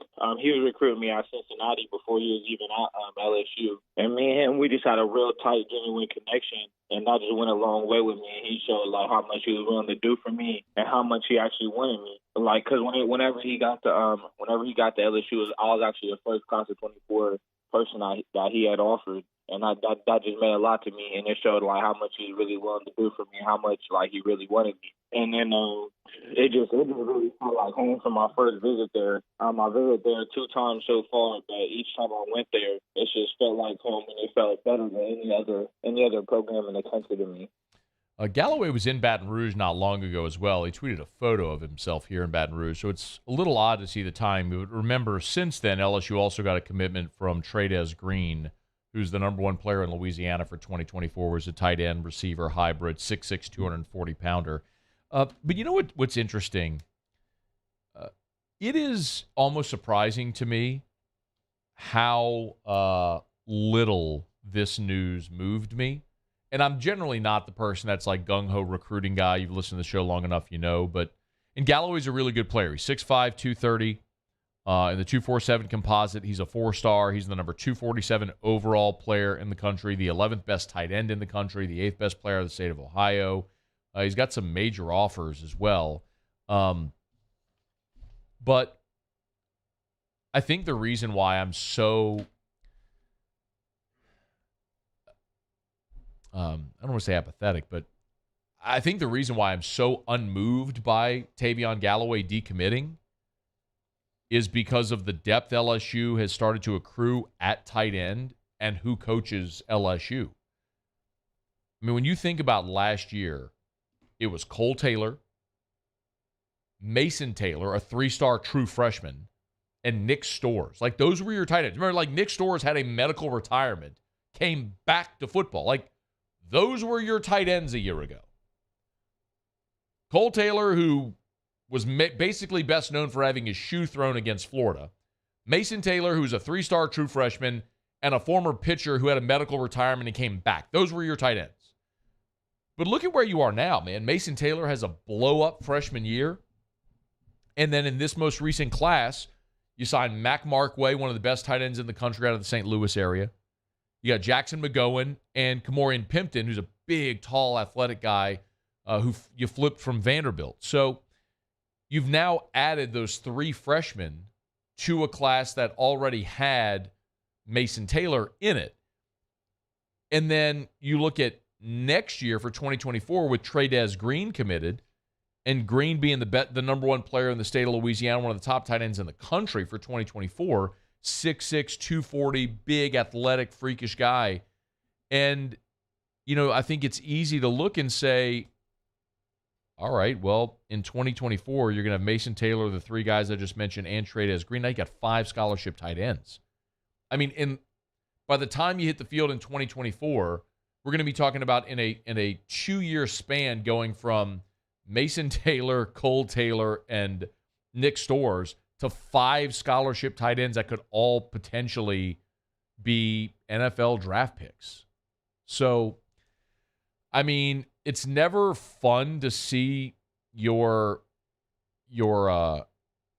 program lose a commitment. I mean, decommits aren't fun, but LSU's got the 11th ranked class in the country right now, 15 total commits, and you know, you've got the number 1 player in Louisiana and Trades Green committed still, and Brian Kelly's still a coach who had 9 tight ends drafted during his time at Notre Dame. So the position he knows best how to identify talent, recruit, develop, and get to the next level. Tight end, offensive line. And I just have no doubt we're going to see what the guys they have. So wish Tavion Galloway the best, but he's no longer a member of LSU's 2024 class. Okay, it's after further review. We're glad you're hanging out. When we come back, we'll get some of your reaction as the Tigers are headed back to the College World Series for the 19th time in program history. We'll let you hear from Jay Johnson, and we'll look at the bracket a little bit as well, what the scenarios are for LSU in the College World Series, when they'll play, who they'll play, how that's all going to set up. We'll get to that when we return here. It's AFR. AFR. Man, when we were hitting triple-digit heat index temps, couldn't help but think about River City's 1-hour air. Yesterday was 96 degrees without the heat index. It's here, y'all. Summer is here.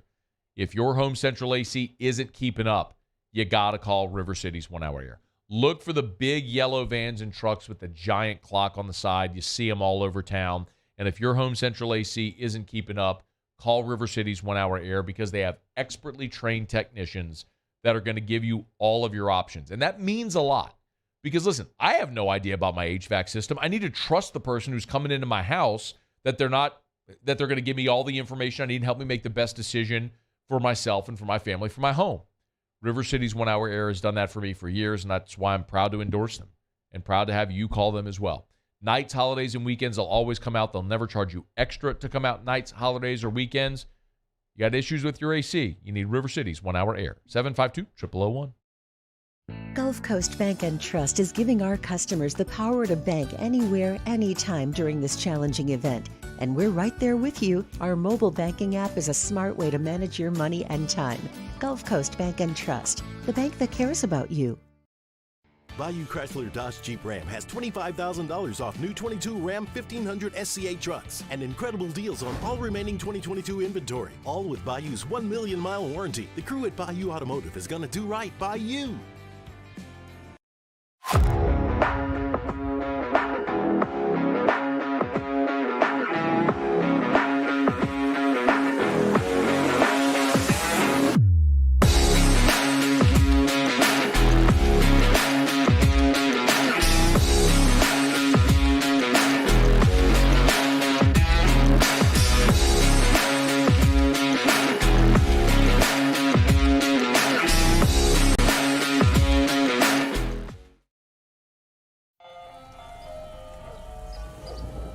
Hey there, little buddy.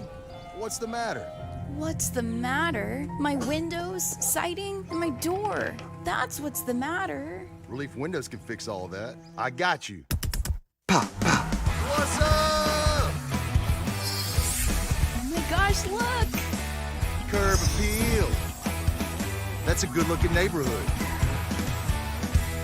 ReliefWindows.com. Gulf Coast Office Products is a nationally recognized Savin office equipment dealer based right here in Louisiana. Over 100 employees strong, Gulf Coast has the boots on the ground to support all vertical markets, from education, engineering, legal, and finance. With the latest in office technology, from desktop to production segment units, Gulf Coast and Savin have the perfect fit for you. Call 225-756-2644. That's 756-2644 for Gulf Coast Office Products. There it is, the extra mile, on the border of expected and extraordinary, for those willing to go further, like vans customized for work or play, with safety and tech to keep you connected, supported by a 5-star sales, service, and finance team, and backed by the 1-star you know. So go the extra mile. It's never crowded, because so few have what it takes to go there. Mercedes-Benz Vans. I've been doing business with Luba for 25 years. They're dependable, trustworthy. It's just the attention to detail with our clients. Our folks have years and years of experience. They're highly trained professionals. But many companies have that asset. What I'd like to think makes Luba a bit different is that we use those talents in a way that truly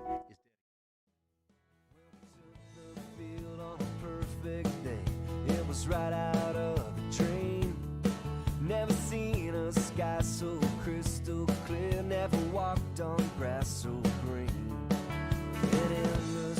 After further review with Matt Moscona, presented by Relief Windows. Windows, doors, siding. Call 288-8138 or visit reliefwindows.com. ESPN Baton Rouge, New Orleans, Alexandria.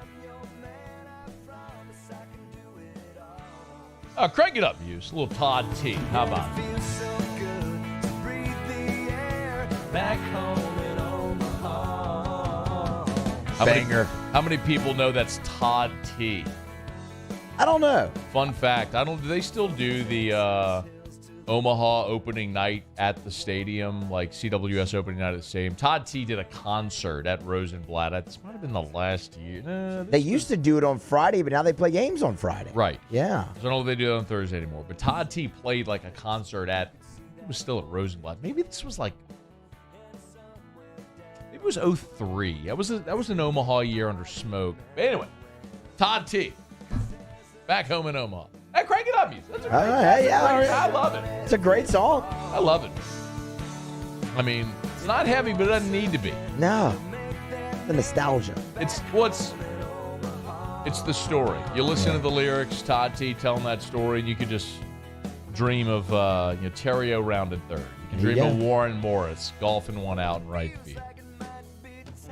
Names like Lyle Mouton and Adrian Antoniti and Rich Cordani and Wes Davis, Mike Kerner, the greats like Brandon Larson and Eddie Furnish, Jason Williams, Blair Barbier. Let me not leave anybody out.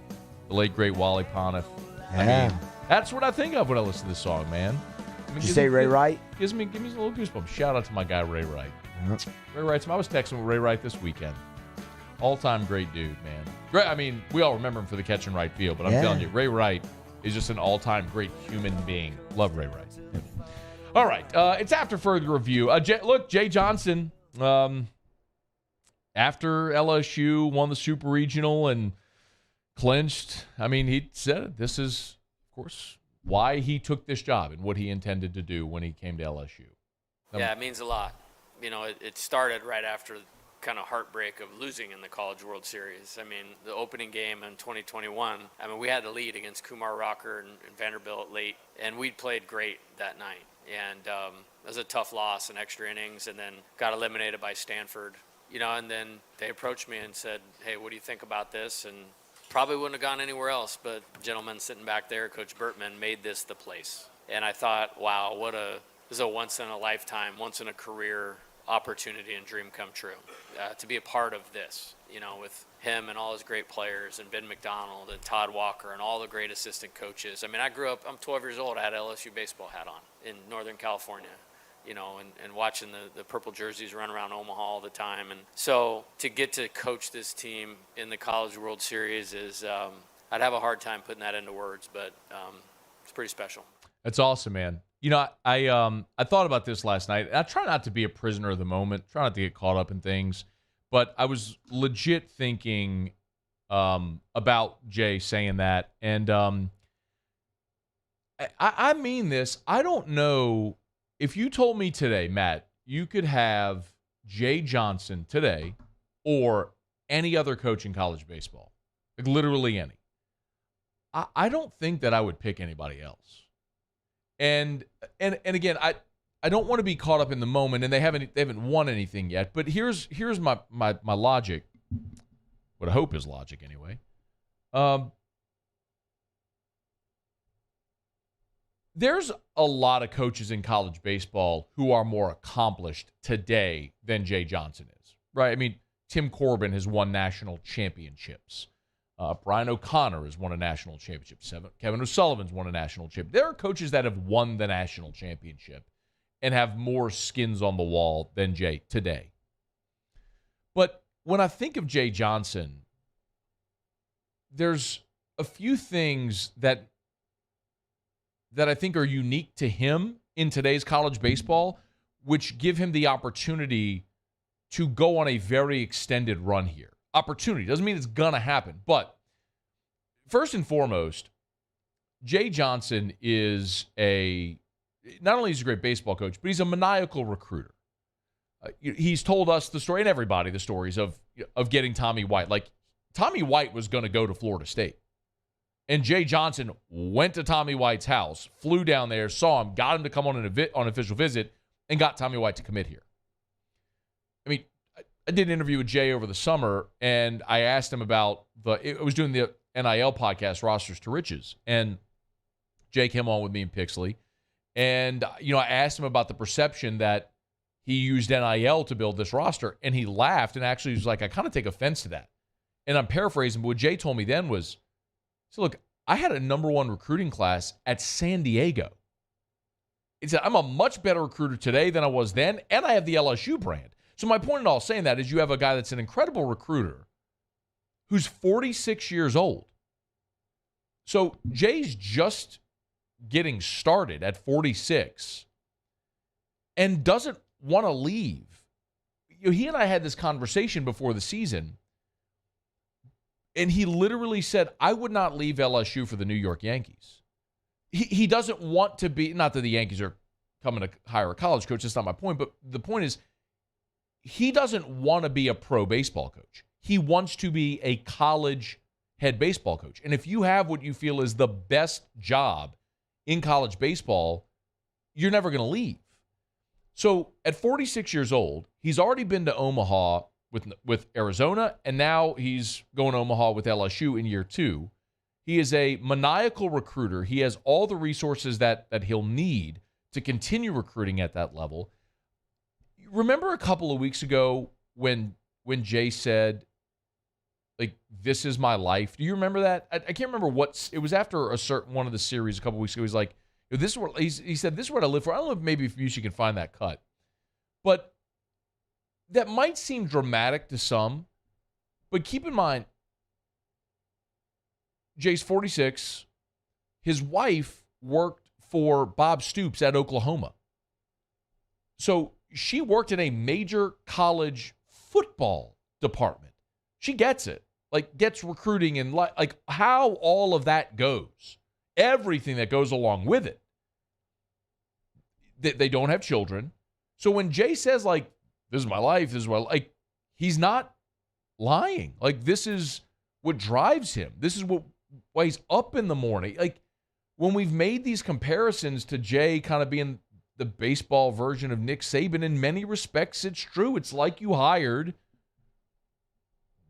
the baseball version of Saban that LSU hired back in December of 1999 when he was a guy in his 40s.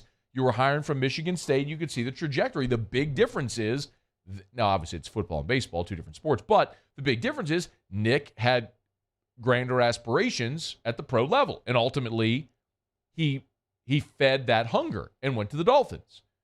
There is no pro option that Jay Johnson ever wants to pursue. So you got a guy in his mid-40s who's already been to Omaha, who's the best recruiter in the country, who's going to have every resource you need, who doesn't want to go anywhere. Like, I don't know that you could make a better case for another coach.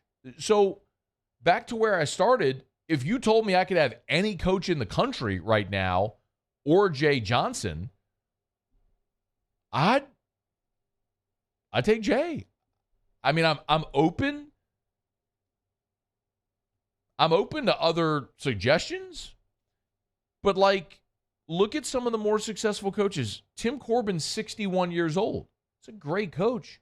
How much more does Tim have in him? I don't know. But it's plausible to think Jay could be the LSU coach for the next 20 years. I mean, he could have Skip coach for 18, Paul coach for 15 years. I mean, you could have a run like that. You should have a run like that with Jay Johnson, with many trips to Omaha and hopefully many championship banners.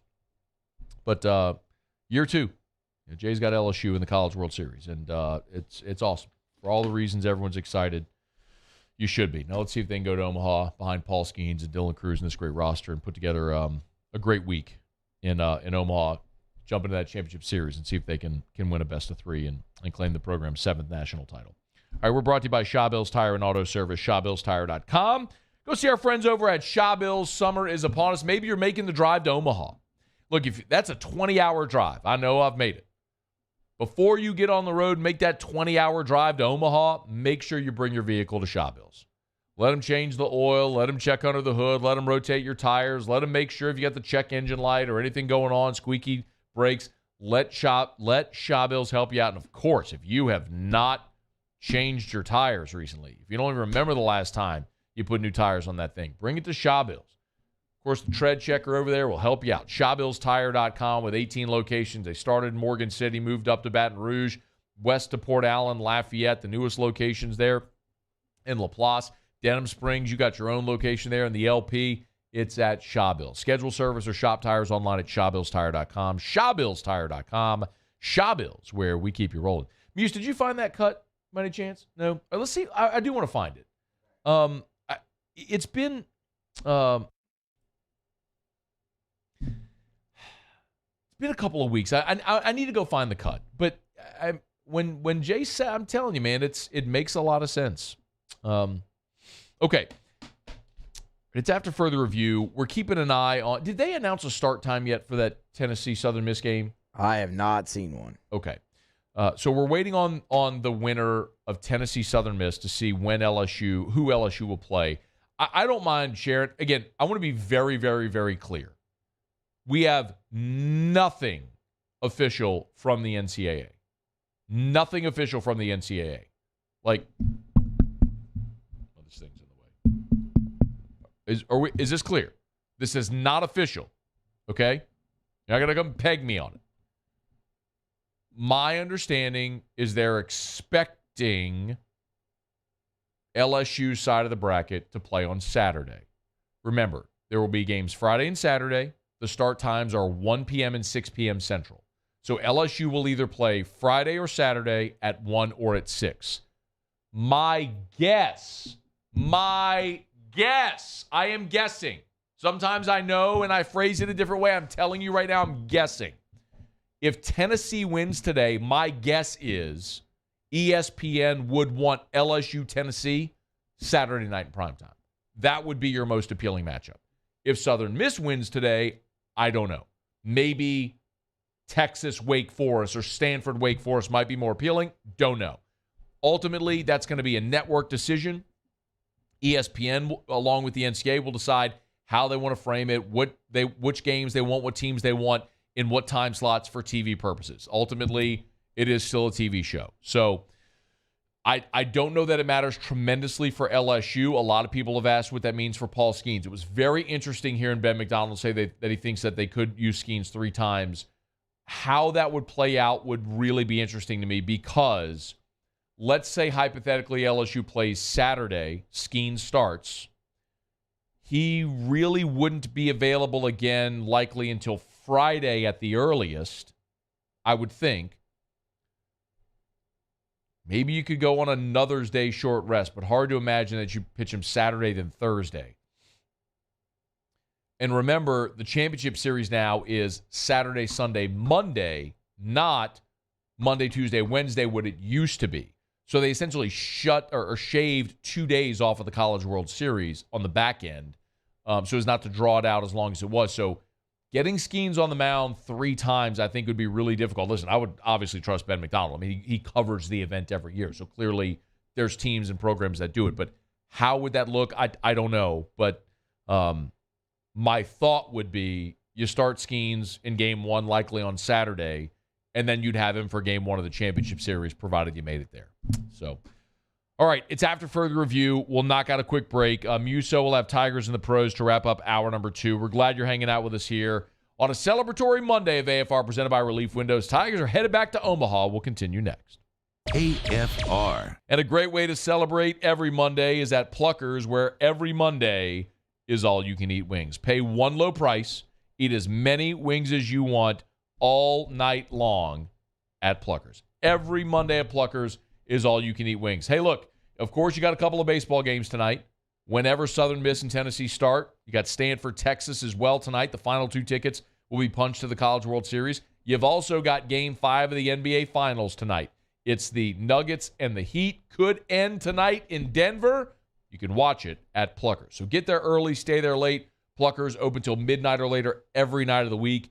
As the College World Series gets underway, if you need a place to watch every College World Series game, you can watch it at Pluckers because they've always got every sporting event on from every league all around the world. Just go by, ask them to put TV 36 on whatever game you want, and they'll do it. It's at Pluckers. Nicholson, Bluebonnet, dine-in, carry-out, or delivery Pluckers if you don't like our wings. We'll give you the bird.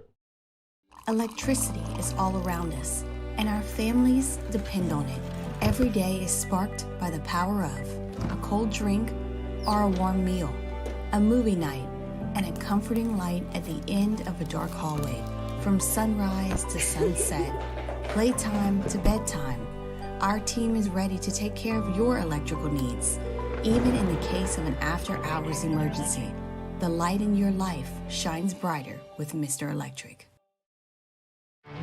There it is, the extra mile, on the border of expected and extraordinary for those willing to go further, like vans customized for work or play, with safety and tech to keep you connected, supported by a 5-star sales, service, and finance team, and backed by the 1-star you know. So go the extra mile.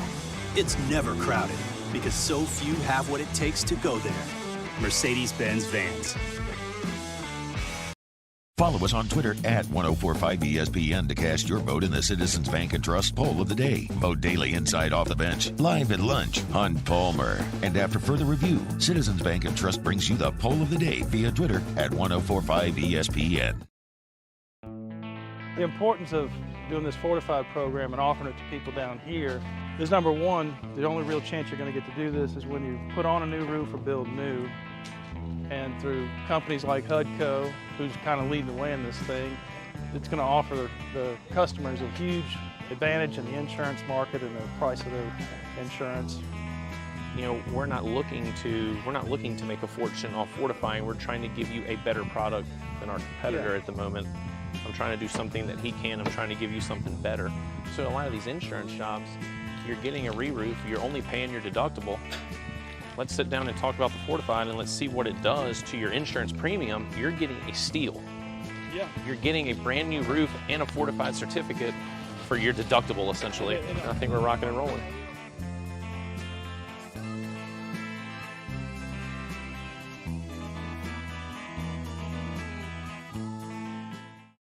When is a taco more than just a taco? When it's Government Taco. Voted best tacos 3 years in a row by 225 Magazine, Government Taco puts the most delicious spin on tacos the capital area has ever seen. With creative combinations like the Magna Carrot, the Filibuster, or the Steak of the Union. Plus perfect tortilla chips paired with the best salsa and queso you've ever had. And happy hour every day from 3 to 6 p.m. and all day on Thursday. Government Taco, 5621 Government Street. Hey there, little buddy. What's the matter? What's the matter? My windows, siding, and my door.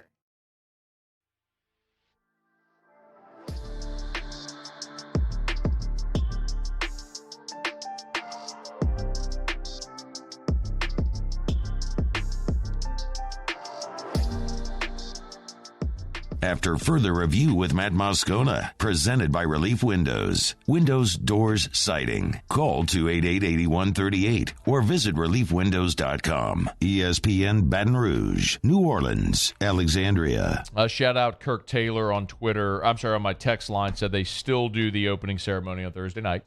Good to know. Kirk was living in Omaha and just moved back to Lafayette. So that I think is a very reputable source. Let's see. Oh, and we were talking earlier about around the SEC. Do we change the around the SEC? Shout out Chuck P., our guy Charles Pierce.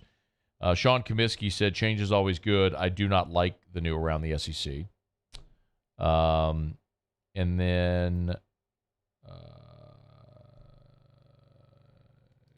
this one said, the new open for around the SEC, and not feeling it. So it seems like so far, people like the idea of a new around the SEC open, but maybe not the one that we have. All right, you go vote on the Twitter poll. At 1045 ESPN on Twitter. Okay, Muso. Tigers in the pros. Tigers in the pros. They still bleed purple and gold. They're just really rich now. Presented by Lee Michaels Fine Jewelry. Lee Michaels Fine Jewelry, where Baton Rouge gets engaged.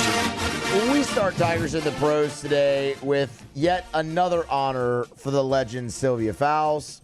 Big Sil. Yeah. And we get to dust that off. Woo!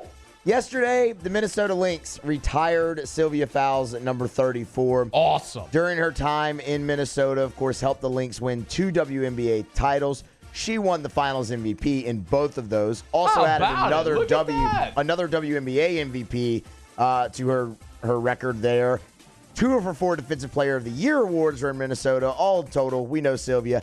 8 All-Star games, 8 All-WNBA teams, 11 All-Defensive teams. And was named to the league's 25th anniversary team in 2021. Now, number 34 hangs in the rafters forever in Minnesota. Congratulations, Sylvia Fowles. Did her high school retire her number? I don't know that for sure, but I mean, they would have had to. If they didn't, they should. Yes. Because then she'd have the trifecta, high school, college, pro. Which is just really cool in its own right. Yeah. Major League Baseball, Jake Fraley has landed on the 10-day IL with a wrist injury. We've told you plenty here that Fraley's having a great year. In fact, as he goes to the injured list, he is the Reds' leader in RBI on the season with 38 and is second on the team in home runs. So hopefully a speedy recovery because he's kind of in the midst of a career year early on here in 2023.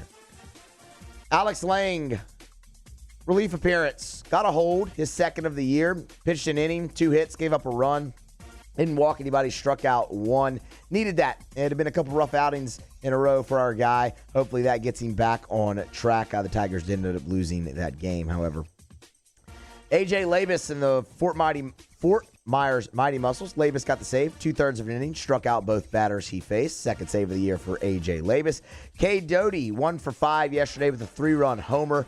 His 6th home run of the season. The Vancouver Canadians beat up on the Aqua Sox. And finally, Jake Slaughter, 2 for 4 yesterday with a triple, 2 RBI. Faced off against Andrew Stevenson, who went 2 for 4 as well with an RBI and a run scored. That's Tigers in the Pros. Presented by Lee Michaels Fine Jewelry, LMFJ.com. Gentlemen, if you're thinking of popping the question, why in the world would you go anywhere else other than the place with the best diamonds at the best price? And you always get the Lee Michaels experience. LMFJ.com. Hour 3 next. AFR. Summer's underway, y'all. You need something to do with your kids this summer? Send them to Traction. TractionSports.com. Traction has summer baseball camps all summer long. So you go to TractionSports.com. Of course, you can hit the Louisiana or the Mississippi location. We're talking about the Louisiana location here. Of course, scroll down and you'll see the summer baseball camp links right there. Bada bing, bada bang, bada boom. And you can get all the dates. Full day and half day options are available over at Traction with their summer baseball camp. So TractionSports.com. TractionSports.com. If you want full or half day options running all the way through the final week of July and the first week of August, July 31st to August 4th, all summer long. If you want to, with the exception of the week of the 4th of July, if you want to get your son or daughter in a Traction summer baseball camp, great chance to do it. Get to TractionSports.com to register today. TractionSports.com. Tell you every day, Traction, where champions are made. Get to TractionSports.com. I'm Chris Nakamoto, and here's what I'm working on for my stories on WBRZ Channel 2 tonight. The caretaker of a wealthy man indicted after she was named in his will 20 days before his death. His wife says she was after millions of dollars and had to get attorneys involved to block her from taking her money. The charges the caretaker faces of exploiting the infirm could land her in prison for years if convicted. I'm Chris Nakamoto from WBRZ. Watch more tonight on WBRZ Channel 2. Bayou Ford has up to $7,000 off MSRP plus 0% financing on new 23 Ford F-150 XLT trucks and incredible deals on all remaining 2022 inventory. All with Bayou's 1 million mile warranty. The crew at Bayou Ford is going to do right by you. I've been doing business with Luba for 25 years. They're dependable, trustworthy. It's just the attention to detail with our clients. Our folks have years and years of experience. They're highly trained professionals, but many companies have that asset. What I'd like to think makes Luba a bit different is that we use those talents in a way that truly is dedicated to serving the needs of the folks who depend on us. Oh, hey, what's up? It's Big D and Bubba, 100.7 The Tiger Morning Show. We'd love for you to join us every weekday, 4 a.m. till 9 a.m. Yeah, everything you want in a show. Country music. We got laughs. We got celebrity in-studio guests. We just need you. Join us every weekday morning, 4 a.m. to 9 a.m., right where it all started. That's right. Louisiana's country station, 100.7 The Tiger. Gulf Coast Office Products is a nationally recognized Savin office equipment dealer based right here in Louisiana. Over 100 employees strong, Gulf Coast has the boots on the ground to support all vertical markets, from education, engineering, legal, and finance. With the latest in office technology, from desktop to production segment units, Gulf Coast and Savin have the perfect fit for you. Call 225-756-2644. That's 756-2644 for Gulf Coast Office Products. There it is, the extra mile, on the border of expected and extraordinary, for those willing to go further, like vans customized for work or play. with safety and tech to keep you connected. Supported by a 5-star sales, service, and finance team. And backed by the 1-star you know. So go the extra mile. It's never crowded because so few have what it takes to go there. Mercedes-Benz Vans.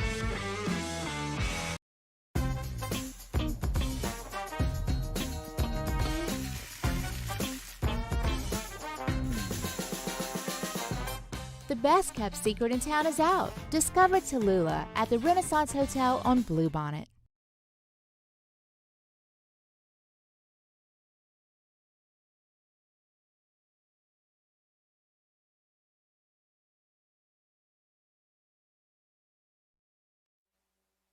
This is SportsCenter.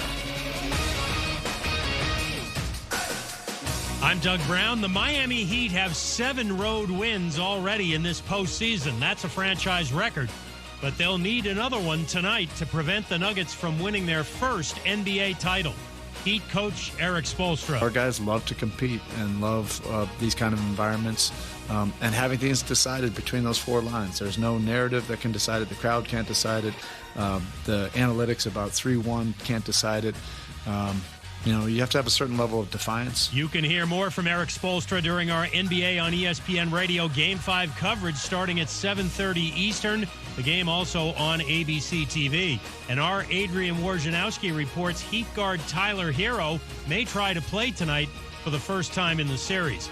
There could be 2 first-time champs by late tomorrow night. The Golden Knights lead the Stanley Cup Final 3-1 over the Panthers. Game 5 in Las Vegas tomorrow.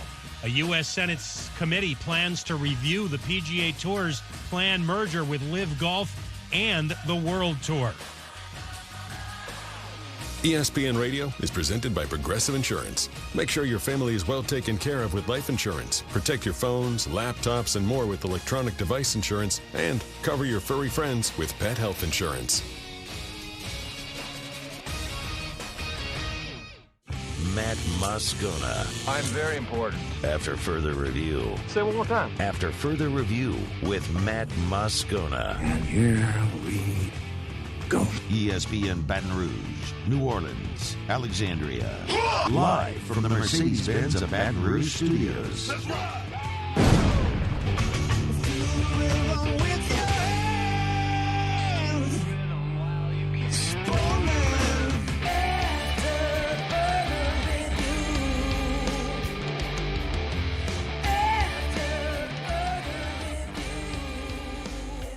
Hour 3 off we go. Welcome aboard. Glad you're with us. AFR, presented by Relief Windows. I'm Matt.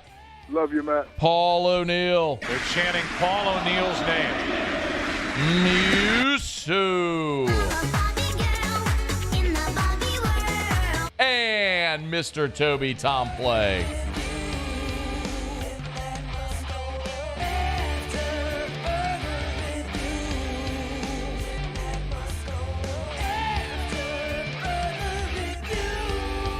All right, we're here. Glad you are as well. Get out there. Make it a good one. 5 o'clock quitting time. Glad you are driving home with us. Tigers headed back to Omaha after trouncing Kentucky in the Super Regional round out at the box this weekend. We've been spending the bulk of the last 2 hours talking about it, and we got another hour staring you straight in the face, and we're glad that you're hanging out with us here. But we will get back to talking about what's ahead for LSU.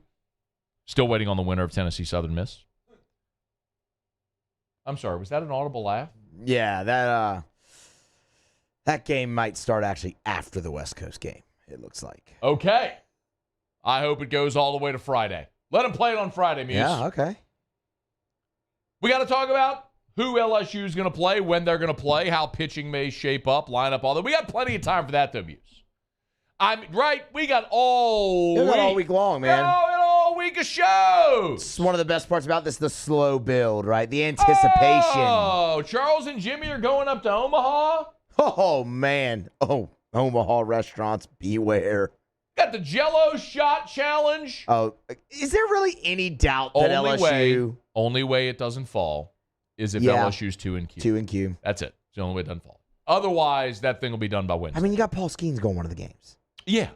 So, I mean, is there really any way? Hey, I ain't trying to jinx nothing. Yeah.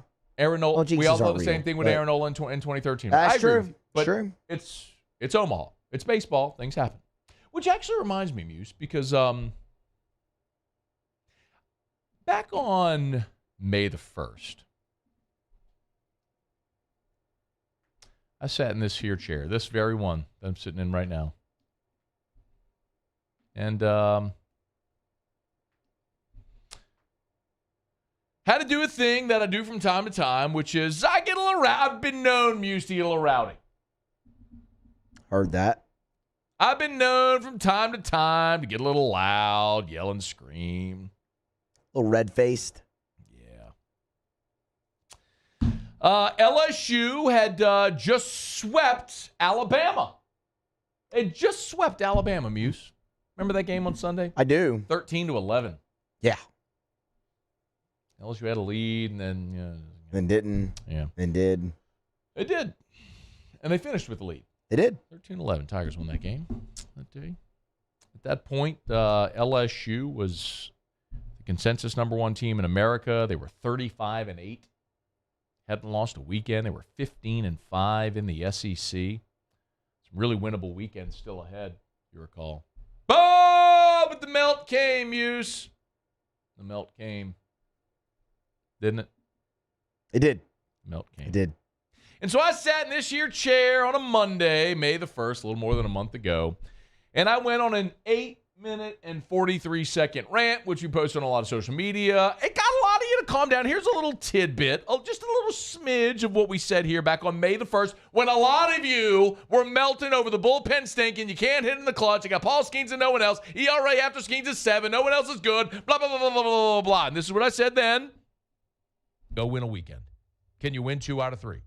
And you give Paul Skenes in game 1 most likely again, and then someone's got to beat you twice, which nobody's been able to do consecutive days all year this year. So is it sustainable? You're damn right it's sustainable. Look at how it's set up. LSU's built to do it. Now, they have to go do it.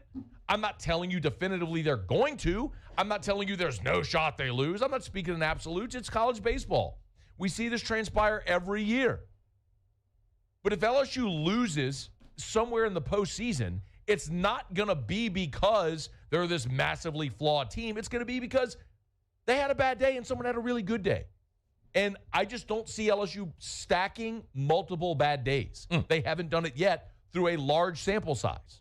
So please, for the love of God, stop with all of the nonsense about, well, it's just not sustainable. This team can't do it. There's going to cost them. Like, you want to be, like, just overwhelmed with negativity? Fine. Go live in a hut somewhere and leave the rest of us alone who are really enjoying the hell out of watching the consensus #1 team in the country, who's been #1 so far, wire to wire, who's going to have the first 2 picks in the draft, which has never happened before. Dylan Cruz, who's about to freaking hit 500 on the season. You literally have teams making a decision to walk Dylan Cruz to get to Tommy White. It's insanity what we're watching, and so many of you can't even appreciate it because you're so worried about what might happen in the postseason. Oh, it's not sustainable. Go ask Florida fans how they feel about their pitching. They're better now. I think they're better now. But at the time, they weren't. They were not happy about their pitching now. Well, Muse, look, I even went in that rant, which I retweeted, by the way, and shared on Facebook again with what did I put on there? I said something like in all caps that was like bump. That's what I said. Bumping it back up. That's what I did. But you know what else I did?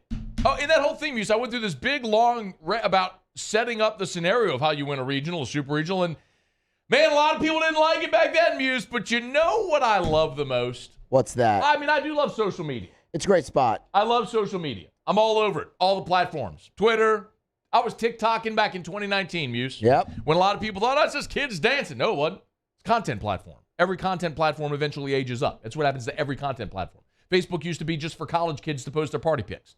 I was one of them back in 2004. You know what I mean? Yeah. You don't know what I mean, actually. Never mind. Facebook's always just been an old people platform for you. Not true, but yeah, that's absolutely not true. But continue. I mean, Facebook definitely not always been an old people platform for me. Yeah, it has. Okay, so anyway, the point being, love social media. My favorite, though, is Twitter. I love Twitter. Oh, yeah, Twitter. I love Twitter. Twitter can be a beautiful disaster. Great things can happen on Twitter. Do you remember with J.J. Watt? I do Raised remember like that. $60 million on Twitter. Awesome. There's some great stuff on Twitter. I love the interaction on Twitter. I love being able to, the fact that you got the accessibility of anybody right there at your fingertips on Twitter. But you know what else Twitter allows us, Muse? What's that? Receipts. That's actually the best part about Twitter. Does Twitter give us receipts? Does Twitter? You know what I did, Muse? I was sitting there last night, and LSU clinches their berth in the College World Series, and I'm thinking to myself, do I go on Twitter and expose some of these receipts right now? And I thought to myself, I'm going to wait, Muse. I'm going to wait. You know why I need to wait? Because it's the night, and everybody just won the Everyone's fired up. They don't rain on the parade, right? Yeah. You don't go rain on people's parade. You let them enjoy the night. And then you know what you do? About an hour before your Monday show, you start retweeting every damn body. Oh, give it to me, Muse. I am so excited. I am so excited about receipts. Remember, if you're a moron on Twitter and you push tweet, the receipts live forever. Brandon Cox, by the way, at bcox52. And the handle, man. Multiple receipts. He has exposed himself as the worst LSU fan ever. LSU ain't winning a regional with this pitching staff. Whoever gets the Baton Rouge Regional will be good hands, period. LSU pitching is straight garage! Exclamation. I think he meant garbage, but he put garage. Yes, in his anger, just put garage. Chris Moran at Chris M. Nola. Matt, you sure about LSU winning a home regional? I'm willing to take that bet. Okay, Chris. Line him up, brother. Time to pay up there, Chris Moran. How about you, Alan Hollingsworth at Alan H5 on Twitter?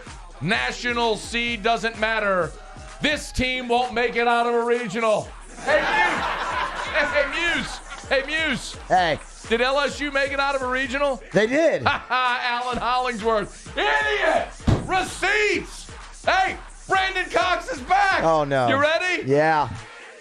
They not winning a regional with this team. They probably don't get a regional at the box. Back on the road for the regional. News. Not only did he not have him winning, he didn't have him hosting a regional. That was May 14th. May 14th.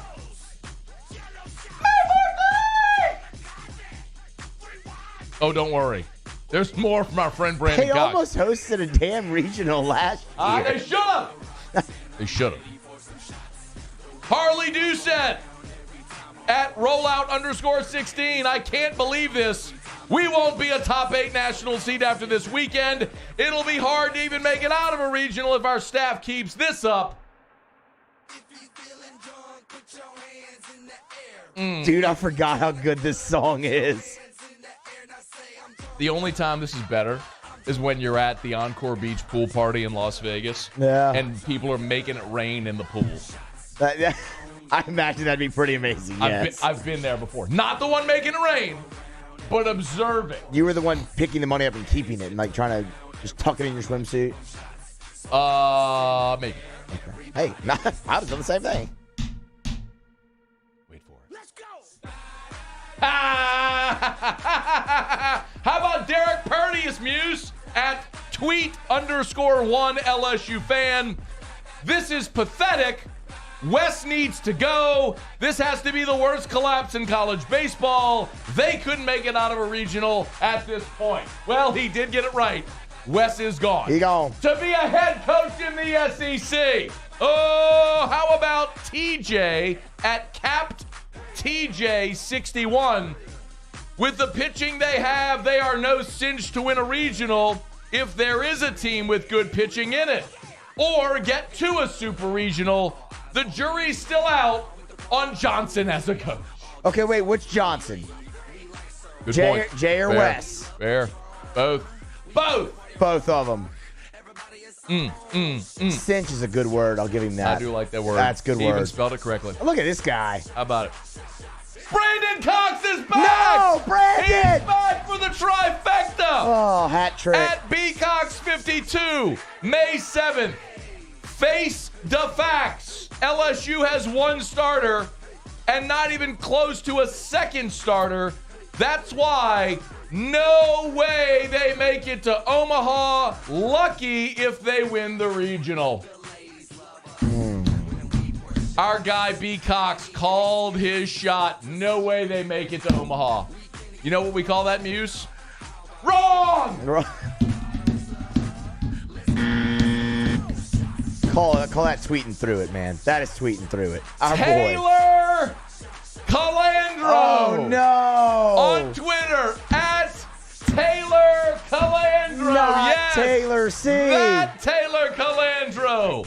I hate this bullpen. Oh. How do we feel about him now, Taylor C? Come on. Oh, man. You're bringing that back up on Wednesday, aren't you? Adam Reed, don't pull this up, Paul, because there is a wordy dirty in there. This bullpen is so expletive bad. How about Michael Godan? Oh, this is one. He stepped out on the limb here, Muse. At Godan, G-E-A-U-X-D-A-N. There's no getting right from this. The bullpen is a disaster. The wheels may not be coming off, but all the lug nuts are loose. No getting right from this. Tell that to Riley Cooper. Tell that to Gavin Guidry. Ty Floyd. Tell that to Thatcher Hurd. I love Twitter so much, Muse. I love my receipts. You know how long I've been waiting to do this? I'd probably say at least since the Mississippi State series. At least. I said at least. I just played my rant from May the 1st. I said at least. May the 1st was 3 weeks before that, Muse. Yeah. Oh, man. I'm not even done. Timmy Chiquet at Timmy, T-I-Q-U-E-T. I thought you said everything was okay. Those of us concerned about the obvious problems with the bullpen the last month were clueless. Ha, Timmy, you were clueless. Timmy.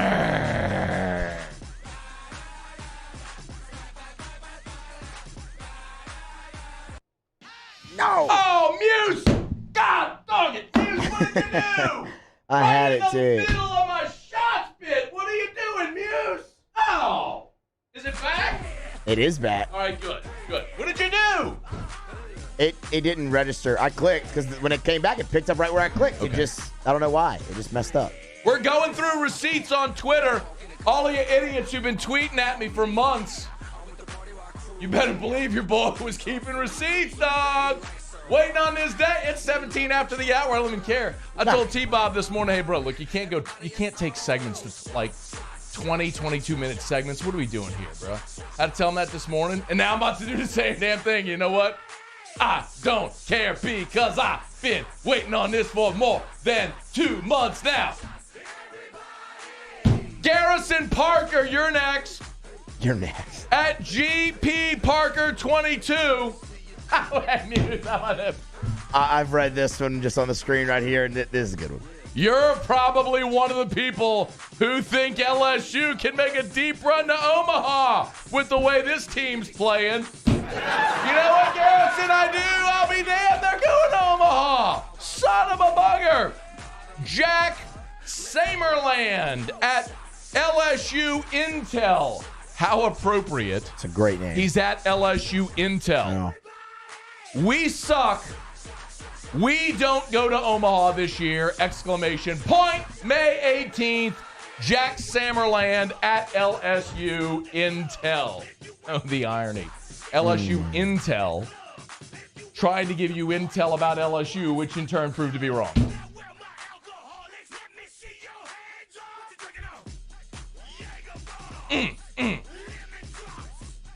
World famous LSU fanbulance. Oh, that thing's awesome. I've seen that thing. It's pretty cool. At Mark's Maint, May 18th.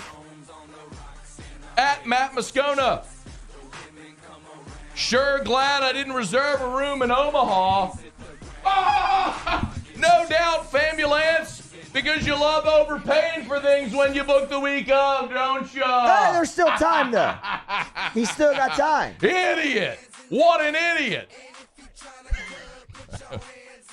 Don't read that name. I'm reading, Muse. All right. I'm reading it. Okay. Brian Kelly's Bulge at BK's Bulge. This team simply no longer has the pitching to win in Omaha and will struggle to get there. Also, all-time rosters don't pack it up after the fifth inning and score 0 runs on a depleted bottom feeder pitching staff. The hype is dead. Stop calling it an all-time roster. There's a lot to unpack there. Were you saying that because it's the Bulge? No. You got to unpack the Bulge? Is that what you were? No, that's not. I was referring to the laundry list of things he just went through. You know, they struggled to get to Omaha, but they went 5-0 through the postseason so far. It's not an all-time roster, but it ranks better than 6 MLB farm systems. Just that kind of stuff. No, Muse. It's not an all-time. All-time rosters don't pack it up after the fifth and score 0 runs on a depleted bottom feeder pitching staff. The hype is dead, Muse. Stop calling it an all-time roster. At _ LSU 2013, Matt, please confirm your stance on this team going to Omaha after last night. It's actually every weekend we see this staff implode after Skenes. You can't still believe it. Oh, buddy. Not only do I believe it, I never stop believing it.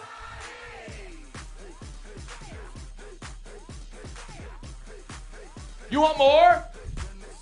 Why not? Oh, my God. We got another one from Brandon Cox coming up, too. No! I swear to God. Why? James McClain at LSU fan 622000.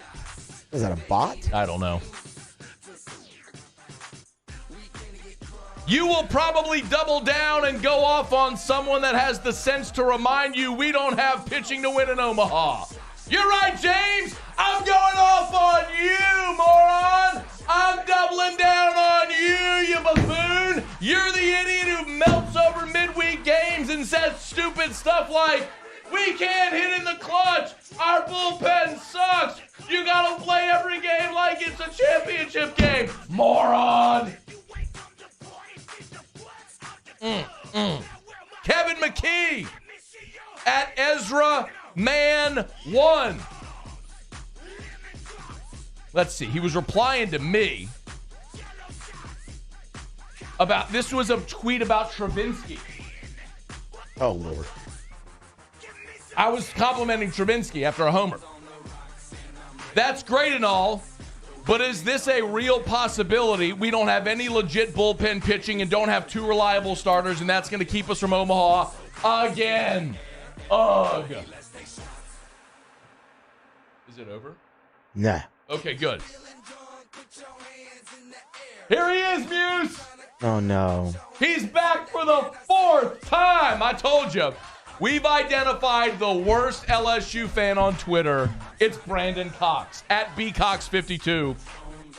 LSU can't even sweep sorry old piss. Hey, Muse. Yeah. What did LSU do against Ole Miss? They swept Ole Miss. That's right. Sorry. And people think they gonna win a CWS title. Ain't no way. Getting to Omaha will be a problem. Facts, Jack. Okay, bonus points for the rhyme at the end. That's good. I like that.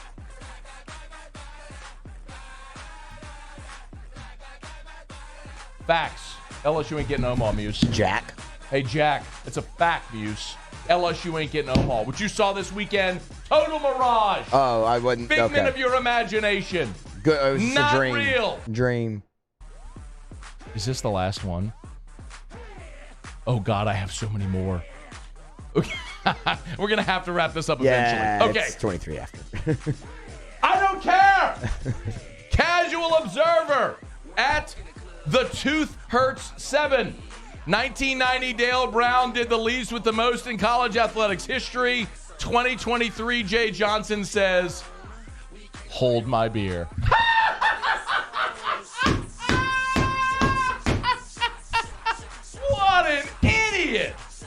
It's okay. He's just a casual observer. At JDGTZ81. I really dislike Jay Johnson. He has no answer for this terrible stretch of baseball LSU is on. Very amused. Got no answer. Call it. Coded. It's over.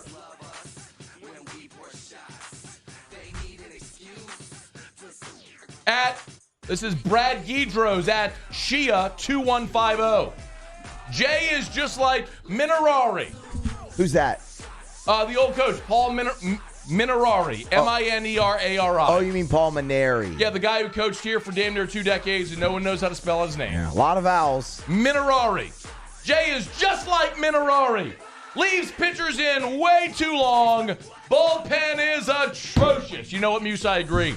Left Paul Skenes in way too long when he threw a complete game shutout. Well, it wasn't a CG shut piece, but it was a complete game 2-run outing. Didn't Paul Minerari win a national title and play for another? Seems like a pretty good guy to be like. Technicality. Oh. Careful, y'all. Next time you're feeling yourself, you pop off with some stupidity on Twitter, remember, we got receipts, baby. All right. Now we really got to go to break. That was fun. AFR. AFR is brought to you by Darren James and Associates, brokered by eXp Realty. Every home listed by every company all in one place. You know where to find them. Agent225.com. Y'all, summer is here. This is the scorching hot part of the year for the real estate market. Of course, kids are out of school. This is when sometimes maybe you're moving because that job's got you moving, transfer, whatever it may be. It's just the perfect time during the summer to make that next move. Maybe your family's growing, you need to upsize. Maybe you're an empty nester, you're looking to downsize. Maybe you're moving to a new market or just moving to this market. Make sure you have a realtor helping you. Call Darren James. 335-7666, 335-7666. Nobody is going to work harder to make sure your experience is enjoyable and you get results. Don't go it alone. Call Darren James and get your home sold. 335-7666 or agent225.com. Think real estate, think Darren James. Get 3.99% financing at Corvell Toyota in Opelousas on select 2023 models. And we also have a large selection of pre-owned inventory. So come on down to Happy Town. That's Corvell Toyota in Opelousas, Happy Town, USA. The world's leaders in obesity research, obesity medicine, and obesity science are right here. We're doing something that no one's ever done or trying to answer a question that no one's ever asked before. Pennington is a real jewel when it comes to research. We are finding the solutions to the world's worst chronic disease, which is obesity. Louisiana needs Pennington Biomedical. Gulf Coast Bank and Trust is giving our customers the power to bank anywhere, anytime during this challenging event. And we're right there with you. Our mobile banking app is a smart way to manage your money and time. Gulf Coast Bank and Trust, the bank that cares about you. I've been doing business with Luba for 25 years. They're dependable, trustworthy. It's just the attention to detail with our clients. Our folks have years and years of experience. They're highly trained professionals, but many companies have that asset. What I'd like to think makes Luba a bit different is that we use those talents in a way that truly is dedicated to serving the needs of the folks who depend on us. When is a taco more than just a taco? When it's Government Taco. Voted best tacos 3 years in a row by 225 Magazine, Government Taco puts the most delicious spin on tacos the capital area has ever seen. With creative combinations like the Magna Carrot, the Filibuster, or the Steak of the Union. Plus perfect tortilla chips paired with the best salsa and queso you've ever had. And happy hour every day from 3 to 6 p.m. and all day on Thursday. Government Taco, 5621 Government Street. Gulf Coast Office Products is a nationally recognized Savin office equipment dealer based right here in Louisiana. Over 100 employees strong, Gulf Coast has the boots on the ground to support all vertical markets, from education, engineering, legal, and finance. With the latest in office technology, from desktop to production segment units, Gulf Coast and Savin have the perfect fit for you. Call 225-756-2644. That's 756-2644 for Gulf Coast Office Products. There it is, the extra mile, on the border of expected and extraordinary, for those willing to go further, like vans customized for work or play, with safety and tech to keep you connected, supported by a 5-star sales, service, and finance team, and backed by the 1-star you know. So go the extra mile. It's never crowded.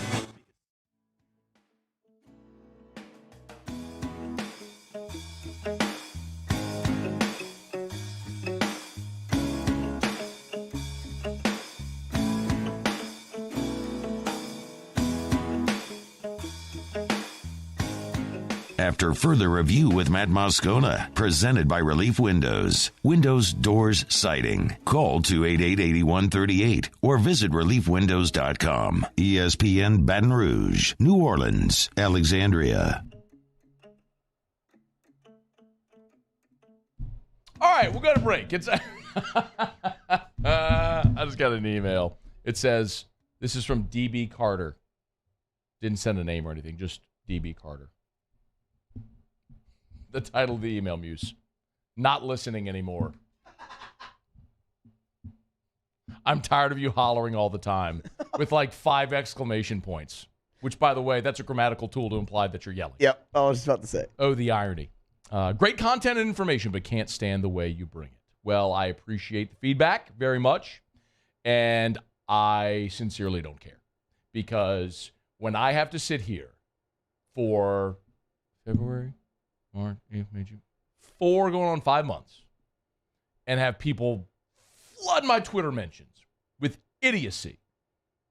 Yes, when I have this moment that I just had, when LSU has punched its ticket to Omaha, yes, I'm here for it. I am here for that moment that I just got. And if nobody else cares about it, I'm okay. Y'all come on back tomorrow. All right, it is after further review. We have seriously done a lot today and talked a lot of different angles about the this team, the season, the Super Regional that was, what is ahead. We are keeping an eye on 2 games tonight, Tennessee, Southern Miss, and then, of course, Stanford and Texas, which will finish out LSU side of the bracket. The Stanford-Texas winner will play Wake Forest. The Southern Miss, Tennessee winner will play LSU. Most likely, those games will be Saturday. College World Series starts with games at 1 o'clock and 6 o'clock Central on Friday, 1 o'clock, 6 o'clock Saturday. Our assumption here is that LSU will play Saturday. Again, that is an assumption. But given that 2 teams still on this side of the bracket haven't even punched their ticket yet, it's likely that would be on Saturday. So we'll wait and see. We'll know tomorrow definitively what day LSU plays and what time. I do want to remind you we are going to have some specialty programming. Charles and Jimmy are going to Omaha, and on Thursday, they're traveling Thursday, so Muse is going to host live at lunch on Thursday while the guys travel. And then they will do a night show in the old game time slot, 6 to 8 from Omaha on Thursday evening. So that's for our Baton Rouge audience, but you can stream it at 1045ESPN.com.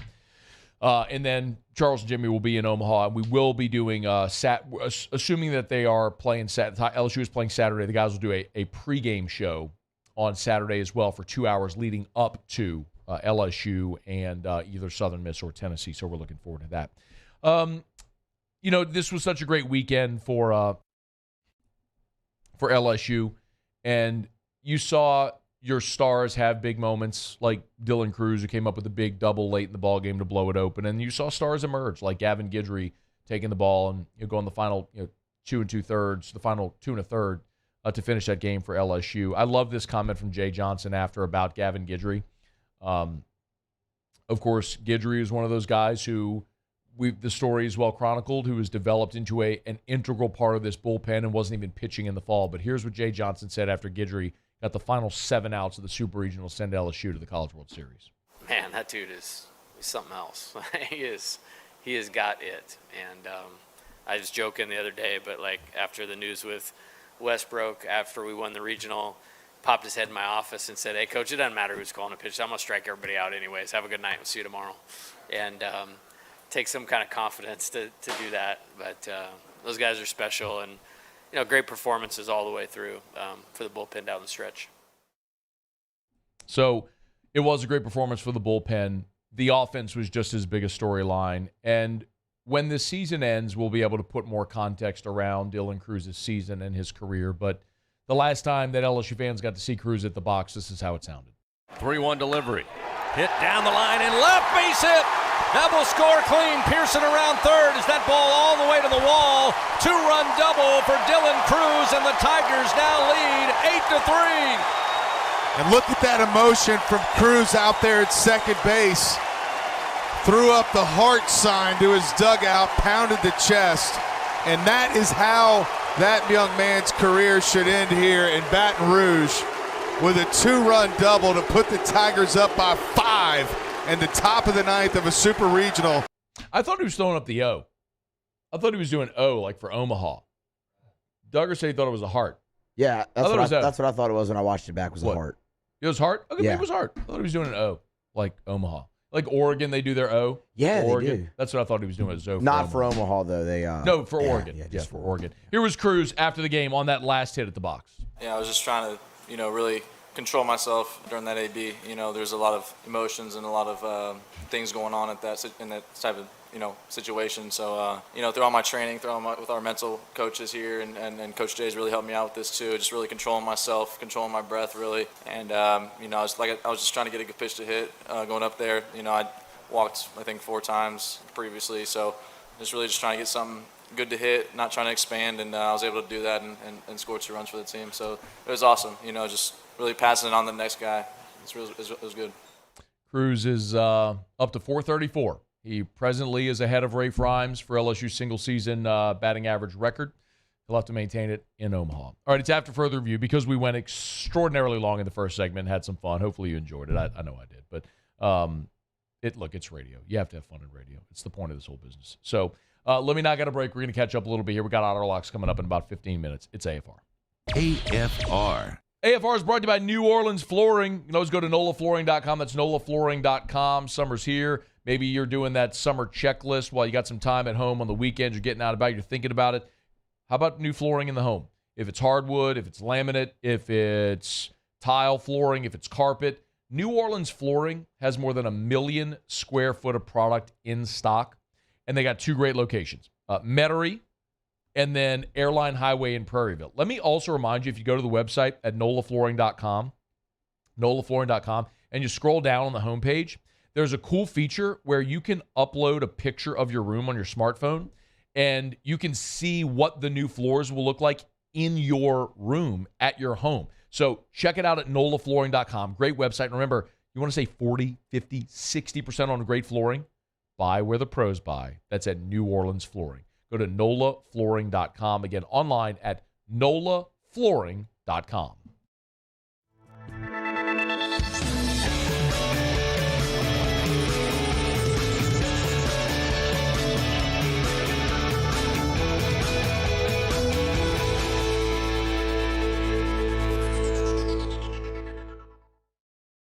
Hello, Samantha, dear, I hope you're feeling fine. And it won't be long until I'm with you all the time. But until then, I spend my money up right down on my last dime. Come on, live Baton Rouge.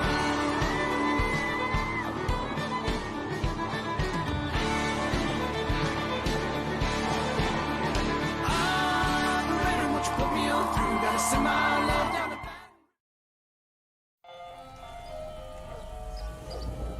Hey there, little buddy. What's the matter? What's the matter? My windows, siding, and my door. That's what's the matter. Relief Windows can fix all that. I got you. Pop, pop. What's up? Oh my gosh, look! Curb appeal. That's a good-looking neighborhood. ReliefWindows.com. I've been doing business with Luba for 25 years. They're dependable, trustworthy. It's just the attention to detail with our clients. Our folks have years and years of experience. They're highly trained professionals. But many companies have that asset. What I'd like to think makes Luba a bit different is that we use those talents in a way that truly is dedicated to serving the needs of the folks who depend on us. When is a taco more than just a taco? When it's Government Taco. Voted best tacos 3 years in a row by 225 Magazine, Government Taco puts the most delicious spin on tacos the capital area has ever seen. With creative combinations like the Magna Carrot, the Filibuster, or the Steak of the Union. Plus perfect tortilla chips paired with the best salsa and queso you've ever had. And happy hour every day from 3 to 6 p.m. and all day on Thursday. Government Taco, 5621 Government Street. Gulf Coast Office Products is a nationally recognized Savin office equipment dealer based right here in Louisiana. Over 100 employees strong, Gulf Coast has the boots on the ground to support all vertical markets, from education, engineering, legal, and finance. With the latest in office technology, from desktop to production segment units, Gulf Coast and Savin have the perfect fit for you. Call 225-756-2644. That's 756-2644 for Gulf Coast Office Products. Hey, it's Matt Musso. Join me Monday through Friday for your daily update on LSU baseball with Musso at the Box, presented by New Orleans Flooring.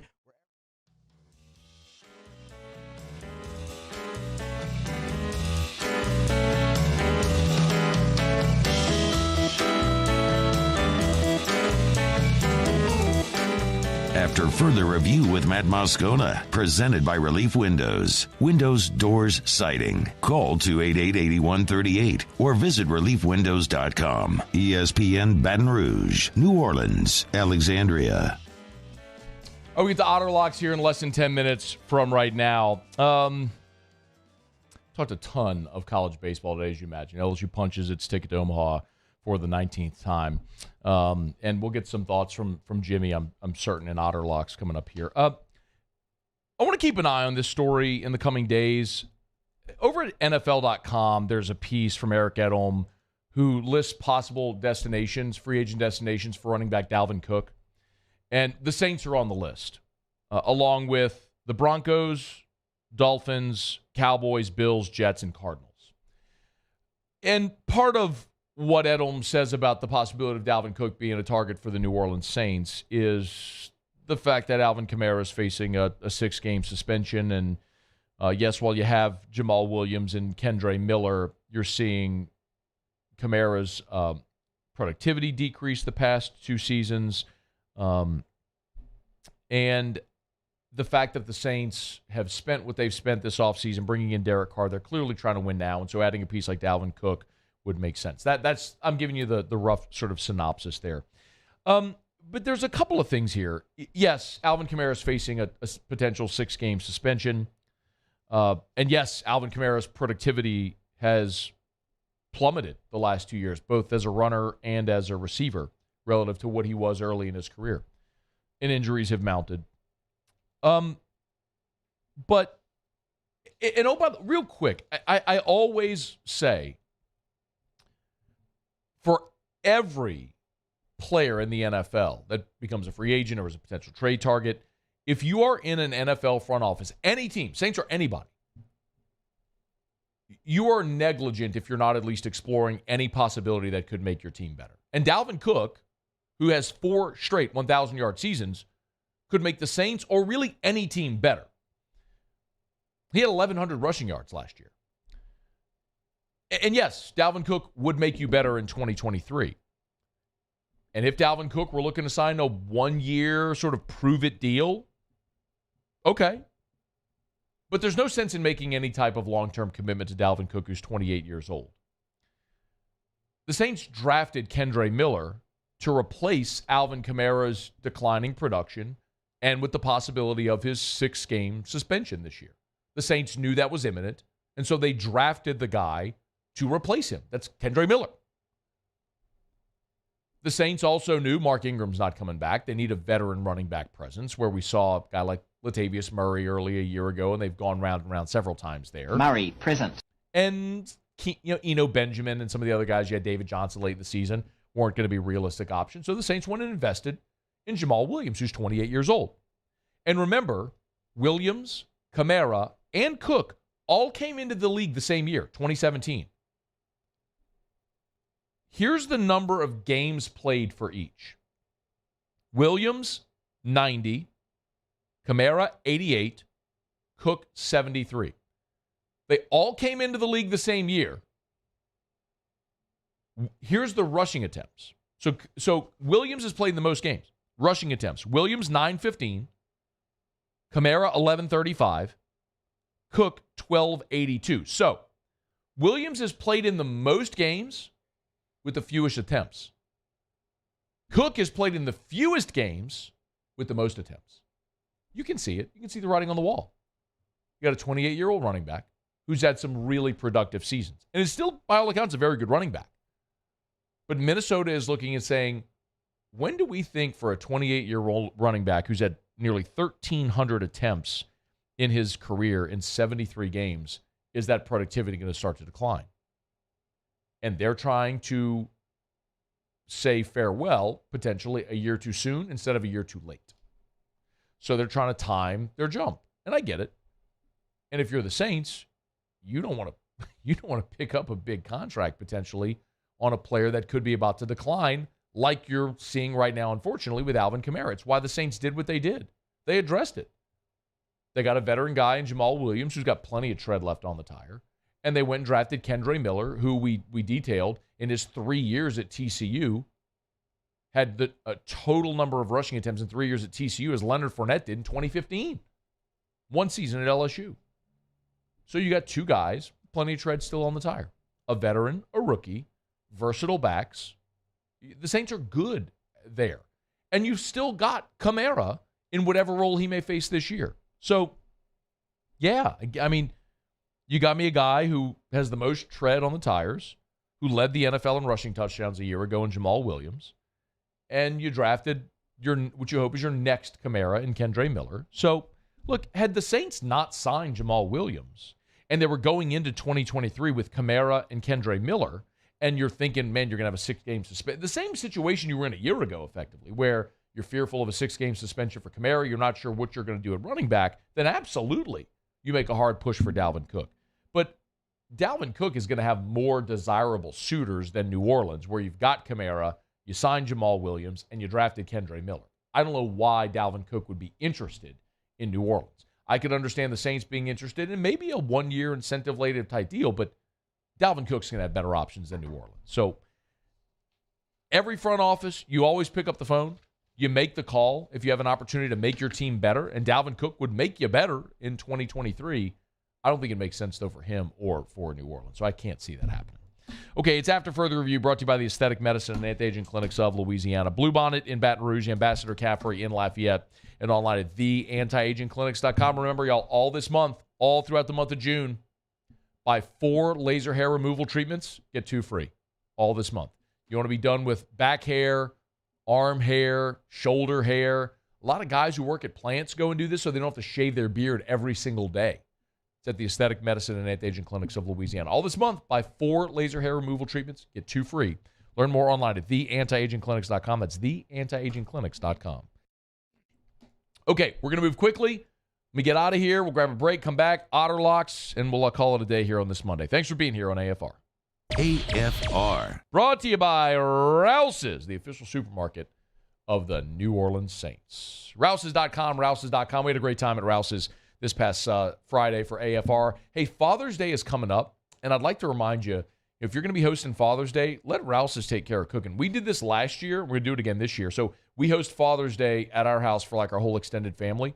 And instead of having somebody cook, we just called Rouse's and had them cater it, basically. We ordered a bunch of ribs and brisket and all the sides.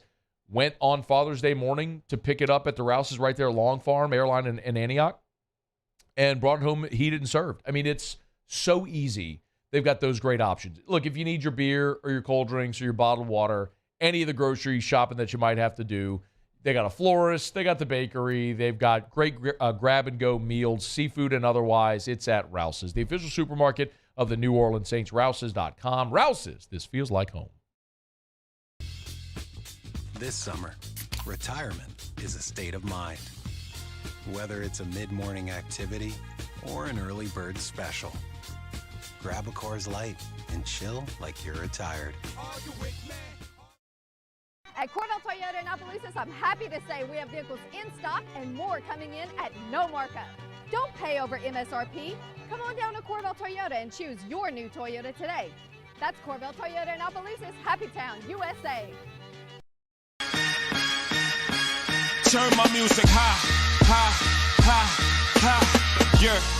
You don't know what you're doing. Sure I do.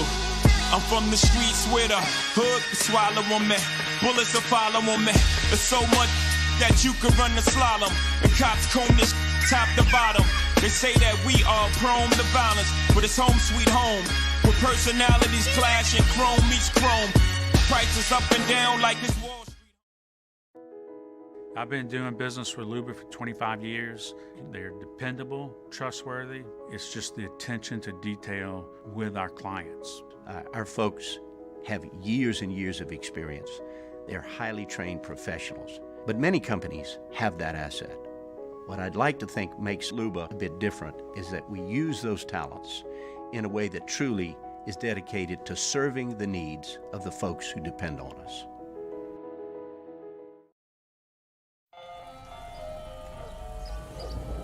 Hey there, little buddy. What's the matter? What's the matter? My windows, siding, and my door. That's what's the matter. Relief Windows can fix all of that. I got you. Pop, pop. What's up? Oh my gosh, look! Curb appeal. That's a good-looking neighborhood. ReliefWindows.com.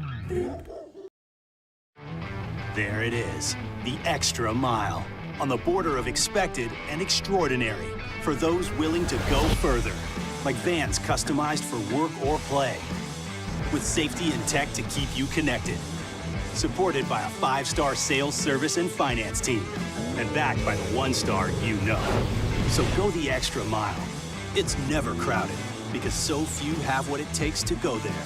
Mercedes-Benz Vans.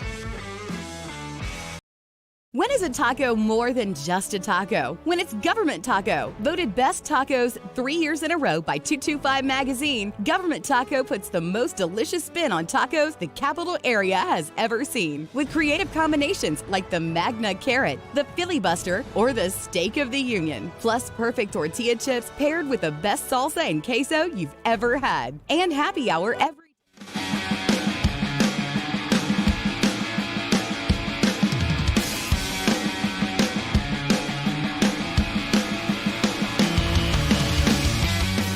After further review with Matt Moscona, presented by Relief Windows. Windows, doors, siding. Call 288-8138 or visit reliefwindows.com. ESPN Baton Rouge, New Orleans, Alexandria. All right, down the stretch, we come final segment here on a Monday edition of AFR presented by Relief Windows. One thing left to do, find out what we're betting on tonight. Time for Otter Locks. Otter Locks, presented by Lofton Staffing Services. At Lofton, we put people to work. Call us today at 924-0200 or go to lofton.jobs. So we turn to the one and only, the incomparable and often incomprehensible, the Ott father himself, Jimmy Ott. Otter, how are you? 2 cups boiling water. I'm trying to do a little home-cooked meal before we get on the road with Hanny. Okay. The Otter and Hanny taking off to Omaha like planes, trains, and automobiles. Is that Thelma and Louise or something like that? I don't know, man. We're looking forward to it. Y'all have our coverage up there starting on Thursday evening, so going to be a lot of fun, man. Hopefully the Tigers make it a nice long stay there in the Midwest. How about that Paul Skenes line during the rain delay, all the way up to minus 440 on the Saturday game for an individual game? That is incredible. That's a big line against the top 15 teams. So it played out that way. So I mean, the 14 to zip, but interesting. The other one is we're going to be in a long rain delay in Hattiesburg, talking about some of my friends over there. So they've actually opened up the Coliseum where the basketball team plays to the fans to kind of get out of the way. And so I don't know how much interacting the Golden Eagle and the Volunteer fans will have. But, man, Tennessee's got their pitching lined up. Yeah. USM, they paid for it. Tanner Hall, their ace, he pitched Friday and Monday last week. They came back yesterday, and he was fine for a while for a 4-0 lead, but then he hit a wall, and that was it, as they got all 6 runs against him with 2 outs yesterday. So that's matched up tonight. That's a big line. Too big for me to stay away from. But looking at the Stanford line, that might be cheap enough to take. Texas, the strength of their team was their 1-2 punch, starting pitching. And Stanford should have beat them both. Yeah. They had a 5-2 lead in the 9th inning, but the reliever gets 1 minute remaining. Walk, and then they drop a fly ball to center field. So, like Stanford, a couple of picks in Major League Baseball, as I hear the sound there. Texas and Dunning, I know we're repetitive, but, man, that's a short price at -150 at home. The Rangers at home against the Angels, not even close to a pitching matchup. Cincinnati -105 against Kansas City. Ellie De La Cruz, since he came up, 6-game hitting streak, 364. His odds to win the Rookie of the Year going from 25-1 to 5-1, like the Reds and the Rangers at MLB tonight. All right, Texas and Cincy tonight in MLB, and maybe a little play on Stanford as well. All right, Otter, we appreciate it, man. Where are you tomorrow? We are at Dozy Place, right down the street from Guaranteed Media. Live at lunch, 11 to 1 on 104.5 ESPN Baton Rouge. Y'all check them out. Thank you, Otter. Thanks, Matt. All right, man. Y'all have a great night. Muse, Paulie, appreciate y'all. Have a great night. We'll see you tomorrow at 3. AFR. Getting on down the road, remind you about Michelli Weighing and Measurement. Check them out online at Michelli.com. That's Michelli.com. 30 different offices across 11 different states. It's Michelli Weighing and Measurement. I always encourage you to get to the website and learn more about all the things that they do and all the products and services, the services that they offer over at Michelli. If you weigh or measure something, they sell, service, rent the products you use to weigh and measure. So get to the website, Michelli.com. You can hit the services tab right there at the top, and you can see all of the services that they offer. ISO 17025 accreditation. If you don't know what it is, you don't need it, but if you do, you understand why it's so important. They do it at Michelli Weighing and Measurement, and you can ship your equipment to them. They can come by, pick it up from you. They even do on-site calibration with their mobile calibration lab. So if you have equipment that can't leave the facility or you don't want it to leave the facility, Michelli has you covered. It's Michelli Weighing and Measurement. They are hiring as well. So go hit the careers tab at the top of the page at Michelli.com. That's Michelli.com. I've been doing business with Luba for 25 years. They're dependable, trustworthy. It's just the attention to detail with our clients. Our folks have years and years of experience. They're highly trained professionals, but many companies have that asset. What I'd like to think makes Luba a bit different is that we use those talents in a way that truly is dedicated to serving the needs of the folks who depend on us. Bayou Chrysler Dodge Jeep Ram has $25,000 off new 22 Ram 1500 SCA trucks and incredible deals on all remaining 2022 inventory, all with Bayou's 1 million mile warranty. The crew at Bayou Automotive is going to do right by you.